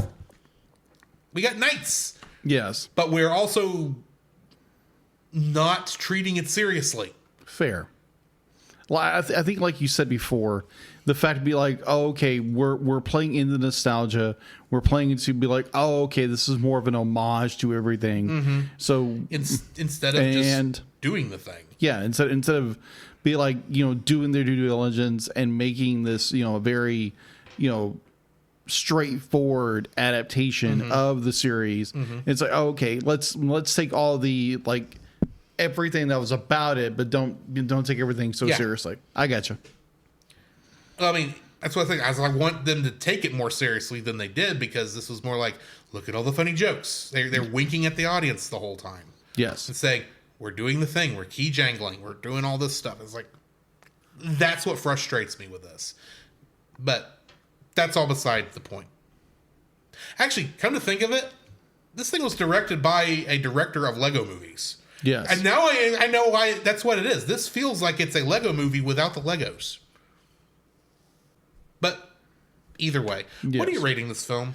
I'm gonna rate this a 6. I mean, like it's good. It's, you know, it's well animated. Like it's a goofy story. Yeah, you have all these plot contrivances beyond belief. And it can be like, I don't remember half this movie when I watched it 7 years ago. So yeah, I mean, I think it's enjoyable. There's parts that I didn't like, this and whatever, but yeah. So yeah, 6. What are you giving it? I think I'm going to give it a 6.5. I will admit nostalgia's bumping that up a lot, and I guess I did not realize the frustrations I had with this until we were talking in our dislikes, and I literally went into a rant master. I do enjoy this film, but there is a lot here that's like, this could be done better. And it was done better in the sequel. So, yeah, 6.5. It's the best I can do it. And I'm fairly certain I'm rating this far lower than I did originally. So, our next episode for our live people, we'll be recording that in 2 weeks, is a VeggieTales movie. Oh, yeah, that's right. Jonah, a VeggieTales movie. Have you ever watched VeggieTales? No. Even when you were a kid? No, it was never on. Okay. I watched some of it when I was growing up. I remember it being fun and better written than some of the other Christian animated stuff that we've watched that haven't actually reviewed on the show yet. Well, to be honest, the first time I ever heard of VeggieTales was whenever I walked into like Lifeway bookstore or something like that. I was like, oh, VeggieTales. Yes. That's what these people were talking about. VeggieTales. Yes. Okay. So you've never had to wonder where your hairbrush is, or why everybody's got a water buffalo, or why a cucumber would love his lips? Yes. Okay, just curious. Yeah, so like for example, like when I worked with the youth decade or so now, be like, you would have them talk about VeggieTales, and I'm like, okay, I know what you're talking about, but I never watched it. And you get that look, it's like, you never watched VeggieTales? Like, no, never did. Well, if you didn't grow up on it. Exactly. I mean, you don't have the nostalgia for it. Now, granted, I quit watching it, like I have not actually watched this movie, so I don't know how much of the original stuff it references. But I do remember it had the show had good music. It was Christian based, but it was not hit you over the head with a Christian message. Outside of the fact that a lot of the episodes were based on stories from the Bible. Yes. So I'm actually looking forward to this. Artsy Seth says, "Where do the wise watch the bloopers on Jonah? They are actually not bad." Ah. Are they in like the credits like the Pixar movies were doing at the time, or would I have to go search that out, Steph? Because I do not own a copy of the film. So I will be streaming it from somewhere. Yeah. and don't know if I will have access to the bloopers if they're not actually if they're not actually in the credits. Artsy says they are in the credits. Well, as I usually do, I tend to wait until the credits are over. I may fast forward them when I'm at home, but either way. So join us next week but 2 weeks for that. In the meantime, we're going to hit the bumpers and go and start review some more Batman. Yes. From an earlier time, but also a later time. Yes. That's not confusing. No, it's not. This podcast is a proud member of Culture Box. Whether you enjoy geeky reviews, comedy, or original fiction, you can open up the Culture Box and find something excellent for your soul. Point your web browser to culturebox.media. This week, we suggest checking out the Retro Rewind podcast. Every other week, you can join the Retro Rewind pod as they travel back 15 or more years along the entertainment space-time continuum in their mission to review movies and games, establishing what is still worth your time today and what isn't. Expect fun banter and trivia insights from Francisco, Paul, and a rotating group of guest hosts who are all out of time. And in all fairness to Roy, we rate the Retro Rewind podcast in general a 3.5 out of 4. So there's a nice backhanded compliment. Yes. The Cellcast would also like to thank the following patrons: PaulGPowers.com, Edwin Gonzalez, The Book of Gaming, The Monster Island Film Vault, and Artsy Steph. Yes. If you would like to have your name shouted on the show, plus episodes of our patron-exclusive show, We're Just Super Saiyan, you can donate to our Patreon at the $1 level. At the $5 level, you get all that, plus uncut episodes of this podcast, plus special art from Jacob. And at the $10 level, you can force us to review a film of your choice within reason. And we do still have one spot left for 2026. And I will tell you, if somebody does not pick that up before August, we already have a claim on it, but he is giving us that to get somebody else. Yes.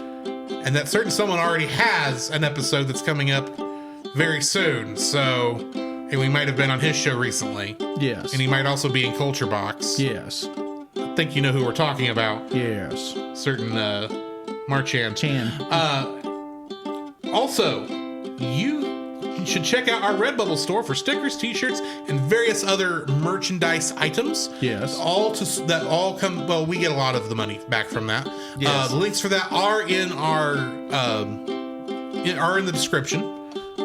And if you want to support us without spending any money, please rate, review, subscribe us wherever you found us, and share us with your friends. If you're on YouTube, do the notifications, ring the bell, blah blah blah blah blah. You've heard this from every YouTuber for the past 30 years. You know what to do. Please, we'll take all the support, either by money or without money. We're good either way. Yes. All right.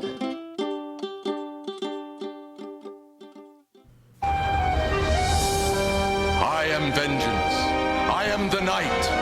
I am Batman. Batman. Batman. There is a song the good folks sing. Meow, meow, meow, meow.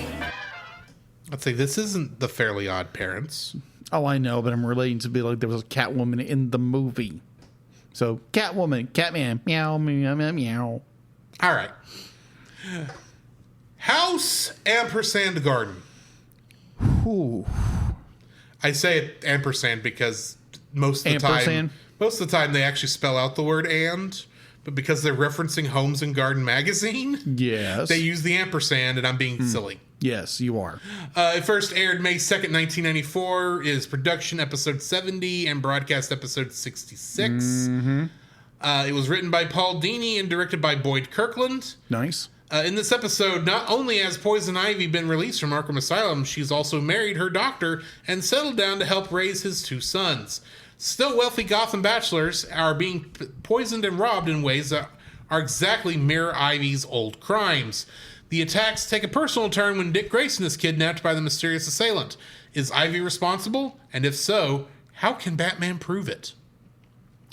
In this episode, we've got Jim Cummings playing Saunders and the Plant Monster. Mm-hmm. We've got Christopher Pickering playing Kelly Carlisle. Yeah, Christopher Pickens playing Kelly Carlisle. It's weird. Peter Strauss playing Dr. Stephen Carlisle, Scott McAfee playing Chris Carlisle, and Megan Mullally playing Cindy.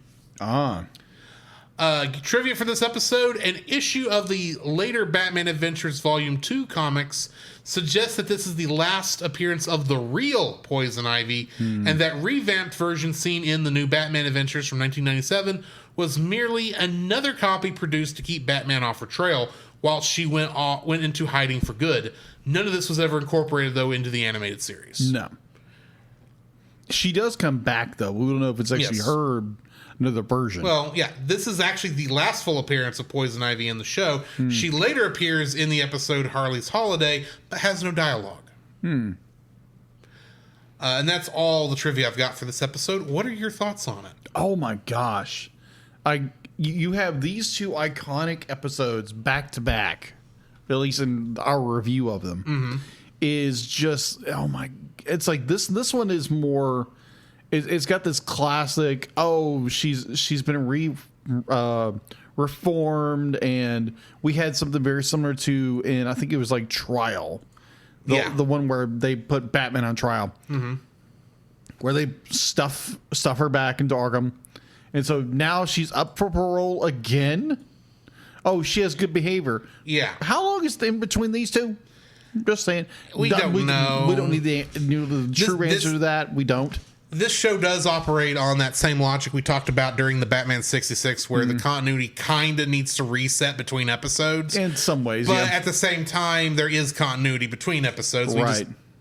There's time skips. Fair.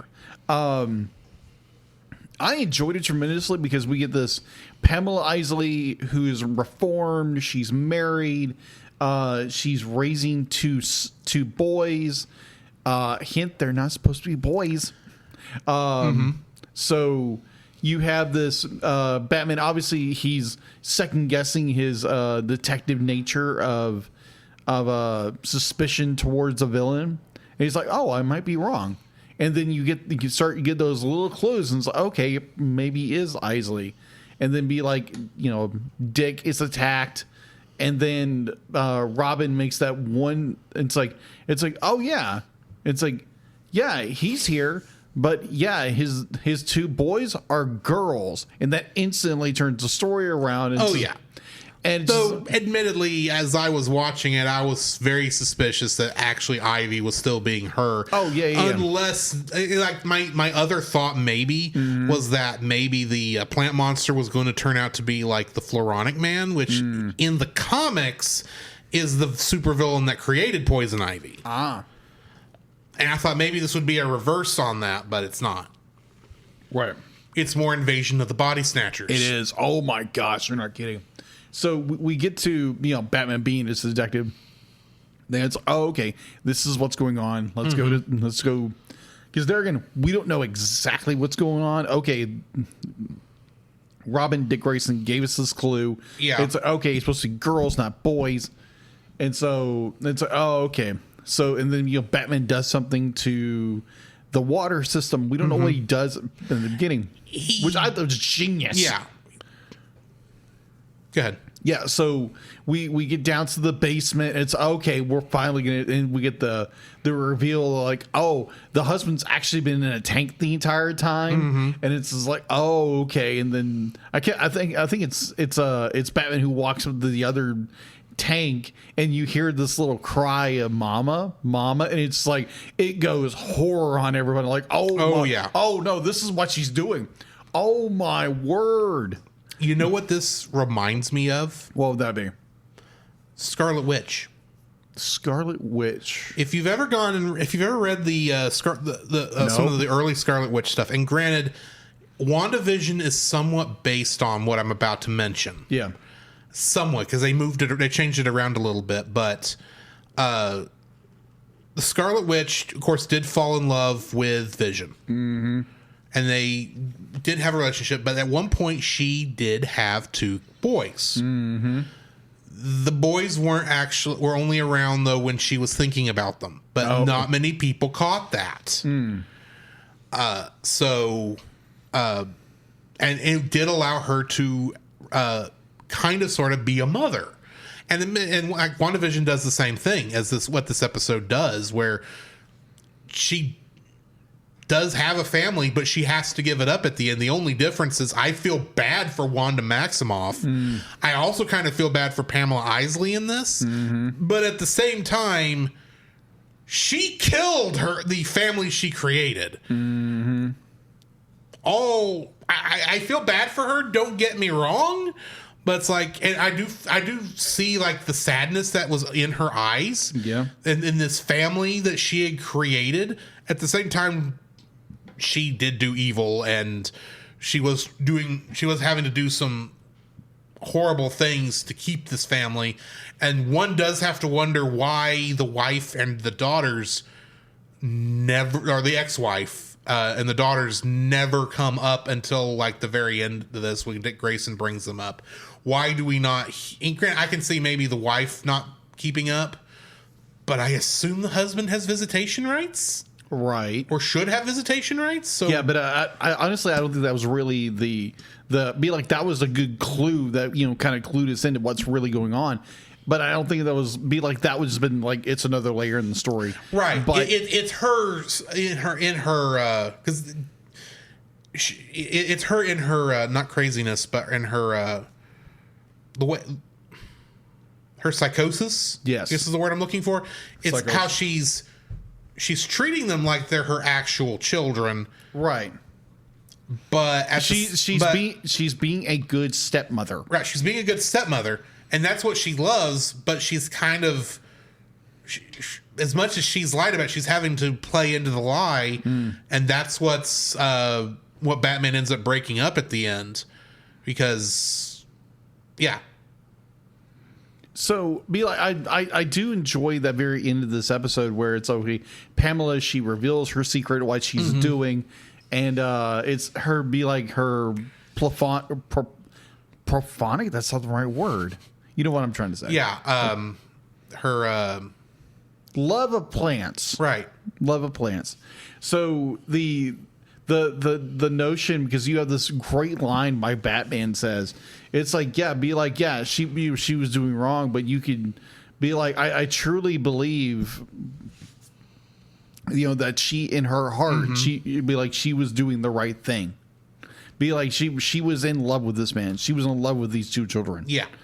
And be like, it's heartbreaking in a way that she really did love these people, but ultimately she has this psychosis of plant superiority and this and this and this. So a part of her had changed, but she was still giving into her psychosis. Yes.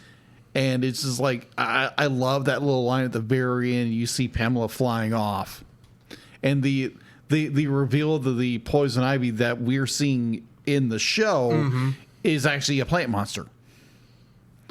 She's just a clone, and she's cloning these. She's taking his DNA and making clones, and she made a clone of herself. Yeah. And I just found that fascinating beyond belief. I was like, oh my gosh, she has gone over the edge. But in the same way, you feel sad for her as a character, because she truly believed what she was doing. She truly believed she was in love with this man, truly in love with her sons. I think she was in love with the ideal and of the family she had built up in her mind, completely ignoring the fact that her sons were turning into her husband, who were then turning into this guardian plant monster thing, because they apparently only live for 3 days. And so she's keeping this cycle, and in her mind, they're separate people, even though they aren't. Yeah. But I think she fell in love with the idea, like you said. She fell in love with the idea. In a way, she fell in love with him. Yeah. And like at the end, be like, you see, she's holding a picture of their wedding, and she's actually crying over it because she did love him. Yeah. But she let her darkness control her, and she, came back to the poison ivy that we know. Yeah. She's slowly dug deeper into the lies and into the sin, if you want to get right down to it. Agreed. To the point where she was wrapped up in it. And honestly, had Batman did not just save the husband in this. He saved Pamela Isley from being in this for too long.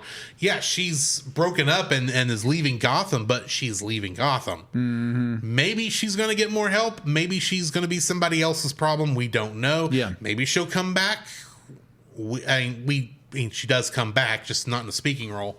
True. But for what is essentially her farewell episode, I enjoyed this one. This was good. It's disturbing. It's very well written, and the horror aspects of it are spot on.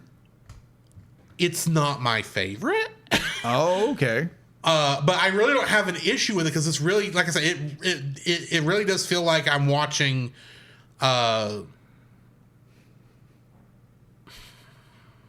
Invasion of the Body Snatchers, but with a much more serious undertaking in this horror aspect. And I was still watching the scenes of when the sprinklers come on. Oh, and, gosh, yes.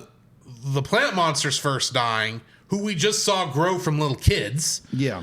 And then she says that Pamela could make a clone of herself too. And you see her slowly going, that is so... I'm sitting there watching going, how did this get past the Fox censors? Because I love this myself. It's amazing. It's watching. It's horrifying. And I'm sitting there going, how did y'all get this one passed? I'm curious. Agreed. Because somebody wasn't paying attention when these things, because these things are terrifying and disturbing. This could give kids nightmares. Yes. But But this is such good storytelling. Such a good storytelling. Yes. Yeah, this is good. And also, like, it's a sympathetic character. It's a sympathetic villain character. Like, for the most part, I was actually sad to see that she was still... This was still a Poison Ivy plot. Because I for a while there, I was thinking, okay, yeah, maybe she's, pardon the pun, turned over a new leaf. Womp, womp, womp. I didn't mean that. It's just the only phrase I know. could think of that came to mind. And maybe it's actually the husband that's the villain and it's playing her. Could. And that's why I was thinking maybe he's the Floronic Man. Fair. And maybe he's actually turning into the plant monster. Because when I first saw the plant monster, I started thinking it was a buff cactus from Final Fantasy. I thought maybe this is Swamp Thing, but Swamp Thing's not DC. And I know DC has a version that's essentially Swamp Thing that the Floronic Man technically is connected to. But I thought maybe this is him but it's unfortunately not. Because I thought that would have been an interesting story of this other plant-based monster who has fallen in love with Poison Ivy, but is not forcing her to be that person anymore, but is taking up her crimes because for his own reasons. Like I didn't have this completely worked out because I still wouldn't have understood why he was attacking single men.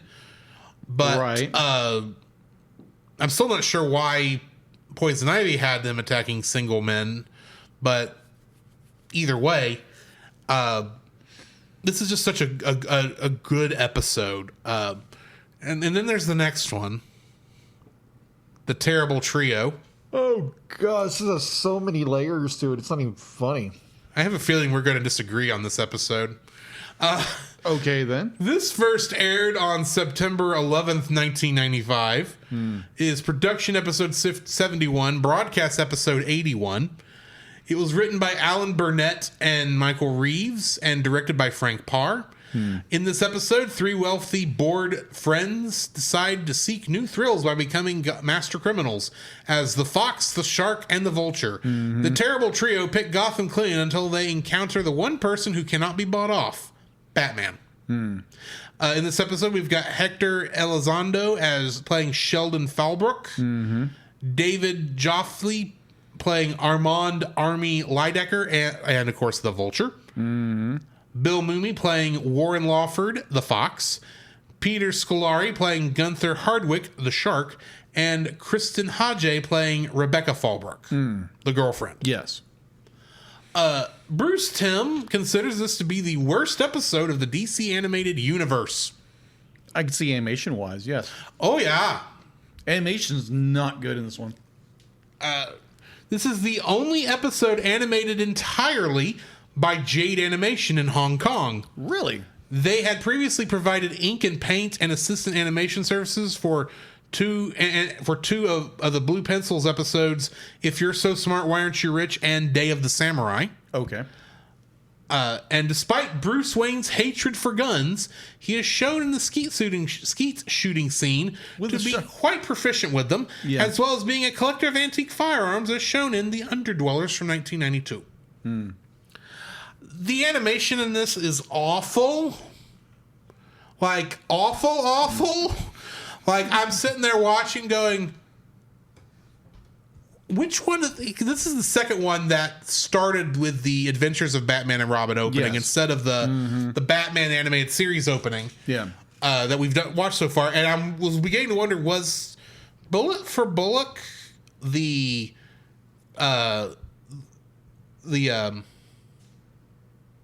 weird episode where it was actually very well animated and the rest are garbage? Or is this the bad one, the weird one, and the rest are actually good? Because I'm watching this animation and going, oh my word, none of this is good. The artwork is inconsistent. The animation is sloppy.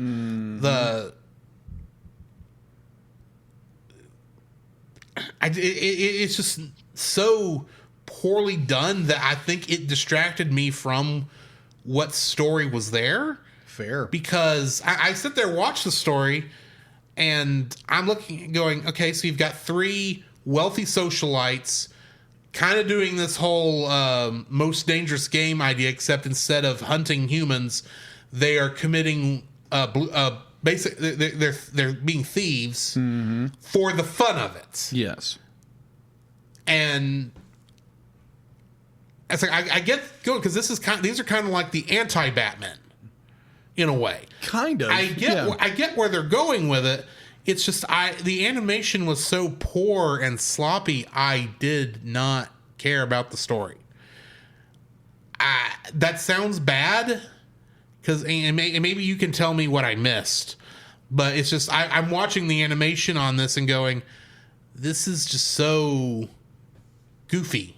Yes, this is so sloppy that it's distracting me from the actual story. It's not that I hate this episode, but it's like when I see Bruce Timm here saying he considered this the worst episode, not just of Batman the Animated Series, but of all of the DC animated shows. That says something. It does. And I don't think it's too far off. Now, granted, it could be that I missed something in the story.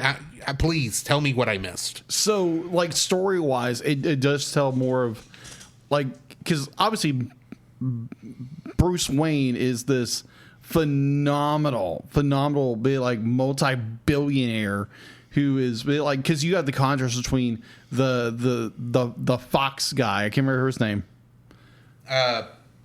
Lawford.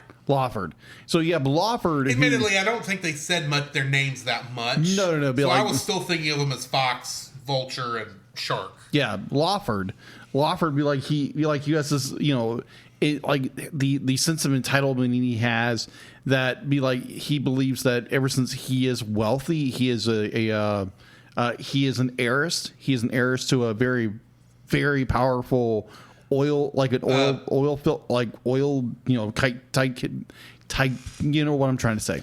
Yeah. Tycoon. I want to correct one word you used, not because it was the wrong, it was because you used the wrong gender of the word. Okay. You said heiress. That's, what I meant to say. He's an heir? Yeah, heir. Because heiress is a woman. Yes, I'm aware when I said it, but I just continued. Yeah, I know. It's just, I was like, it was one of those things where you said that went, That's not the right word. That's not the right word. Well, thank you for correcting me. At least you didn't correct me half sentence. I'm trying to be nice about these things. Yes, fair and besides, enough. If we make it funny, it could play well. Yes.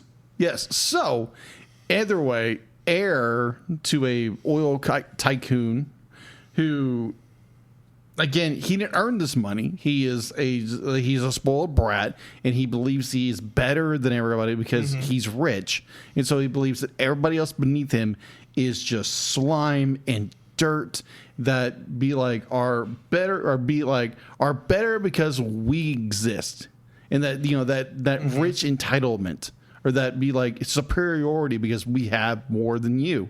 Where you have Bruce Wayne, who does charity work, he does this and this and this because he wants to give back. He wants to give back because he saw what his parents would do, and so you see that contrast between Bruce and the Fox guy. Yeah. And be like, I love that dynamic. I think looking past the animation, because the animation's horrible in this episode, like Drew's already said, the story itself, the story they're telling is like Fox's two friends are just more like, oh, we're just in it for the game. We're in for the fun, for the hunt. And like, we don't mean to hurt anybody, but you find that Fox himself is he has become more and more delusional. Be like he's bought into his own evil ideas that he is better than everybody else around him because of his wealth, because of his status. Yeah. And they don't deserve to be underneath this boot. And so you I would actually say that's that nice contrast between Bruce and what Bruce stands for and what this guy does and his friends do. I'd actually say that's one of the things I wish they kind of played into more, because I got what you're saying when I watched it.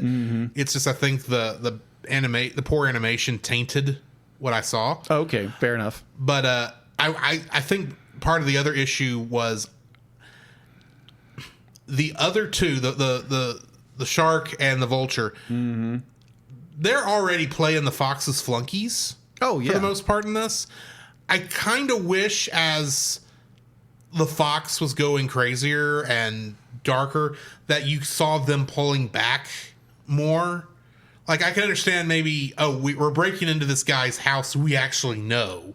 That's like, okay, that's they bring that up. It's like as they're being a little wary.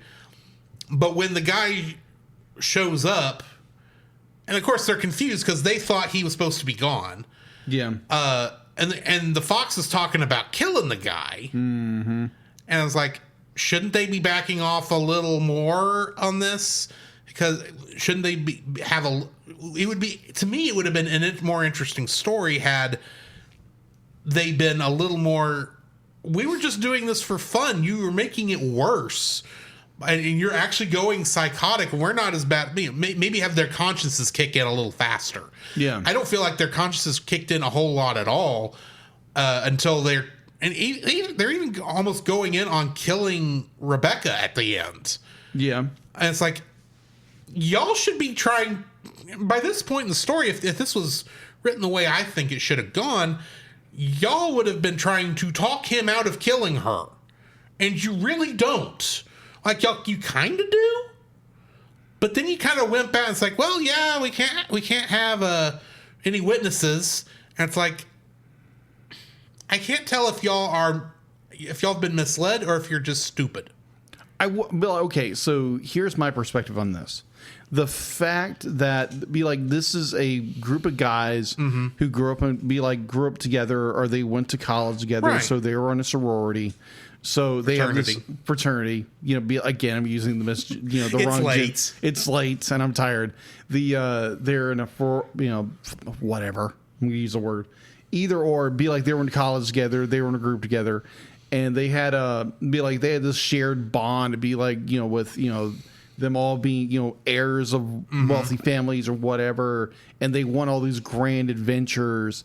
And the fact that Fox himself was more of the leader of the group, and he dominated these two guys. And so by the end of it, they just kind of okay, be like, you're the boss. Yeah. But we kind of follow your lead. They do at first kind of start to push back a little bit. It's okay. This is not what we signed up for. We're just here for the thrill. Be like, you're kind of going overboard.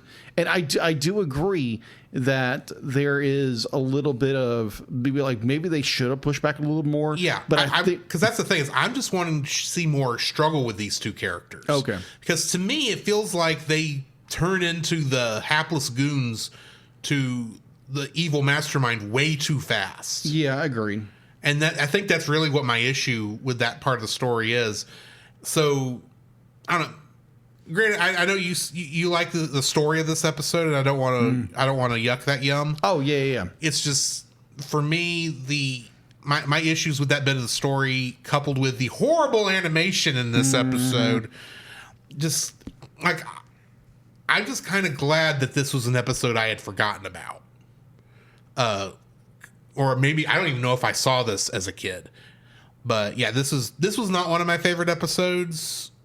Was it one of yours? That's my question. I would say be like story outside of the animation, obviously. Yeah, story wise, I enjoyed this episode because for me, I looked past the bad animation, even though I could see it clear as day. It was horrible. There's one scene that looks like it's completely out of focus. Yes, just like the story itself, because they're going to be like, it's always a weird. It's a different the way I view things, like artistically, but for some reason I locked in on this episode and it's like, this is amazing storytelling. This is like, wow, okay, this is really cool. I enjoyed this story.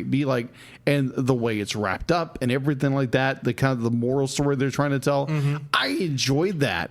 And for me, for the art guy who cues in on the art first, I cued on the story for this one. So I think, like, as a reviewer, it's like maybe someone who ingests media, be like, it was like, okay, this is a fresh breath of air, because it was like, because most of them be like, I would look at the art, it's, oh, art's so cool, and then you got this really bad story. But I looked at the art and saw, okay, right, I see the beauty of what they're doing. The story works better for you. Yes. Whereas for me, the whole thing just ends up being middling. So Fair. yeah, I don't want to beat the dead horse. Fair. But yeah, this is not one of my favorites. I think partially me coming into I come into a Batman story more for the adventure. I think to a degree with this show, and there's certainly a lot of that. There's adventure here, but it's like the minute this episode started, I knew I kind of knew what was going to happen. Yeah. And I think once I knew what was going to happen, and I kept thinking, well, maybe they're going to do this interesting thing with it, and they just don't. But beside the point, I am starting to repeat myself. It's already because it's late. Yes, it is late. Next time, 2 weeks. In 2 weeks, we'll be looking at the episodes Harlequinade and Time Out of Joint, along with, of course, Jonah, a VeggieTales movie. So join us next time for that. You got anything to add before we cut out of here? No, guys, thank you so much for joining with us. I think at one point we had 6 viewers. Thank you so much. And yeah, hang in there for 2 weeks. I know I'll be streaming at some point. I'll probably stream on Friday or whatever. And pray for Drew because he's leaving out, and then he'll be on a cruise for a week. And part of me like kind of jealous. At some point I'll get to go on a cruise, but he's going on a cruise with his family. I'm taking advantage while I still can. That is fair. So either or, thank you guys so much, and we'll see you guys in 2 weeks. In the meantime, this has been Drew. This is Jacob. And we'll catch you in the next frame. To follow Jacob and Drew's individual internet exploits, check out the Linktree links in the show notes. You can email us at thecellcastpodcast@gmail.com. Follow us on Twitter or X @cast_cell. Follow our Facebook page, The Cellcast Podcast, and join our Facebook group, The Cell Nation, our YouTube channel, Cellcast, and our Rumble channel, The Cellcast Gaming. You can join us every Friday night at 7 p.m. Central for our live recordings of our episodes on Twitch, Facebook, YouTube, and Rumble. You can also join Drew on those same streaming channels on Tuesday nights at 8 p.m. Central for gaming streams. You can listen to our podcast on Apple Podcasts, Spotify, or anywhere else fine podcasts can be downloaded from. Please rate and review us where you found us. Our theme song is Drop and Roll by Silent Partner. Our Bad Movie theme is It's Party Time by Gregory Snegoff, with additional audio from the film Titanic: The Legend Goes On. And remember, that's Cell with a single L.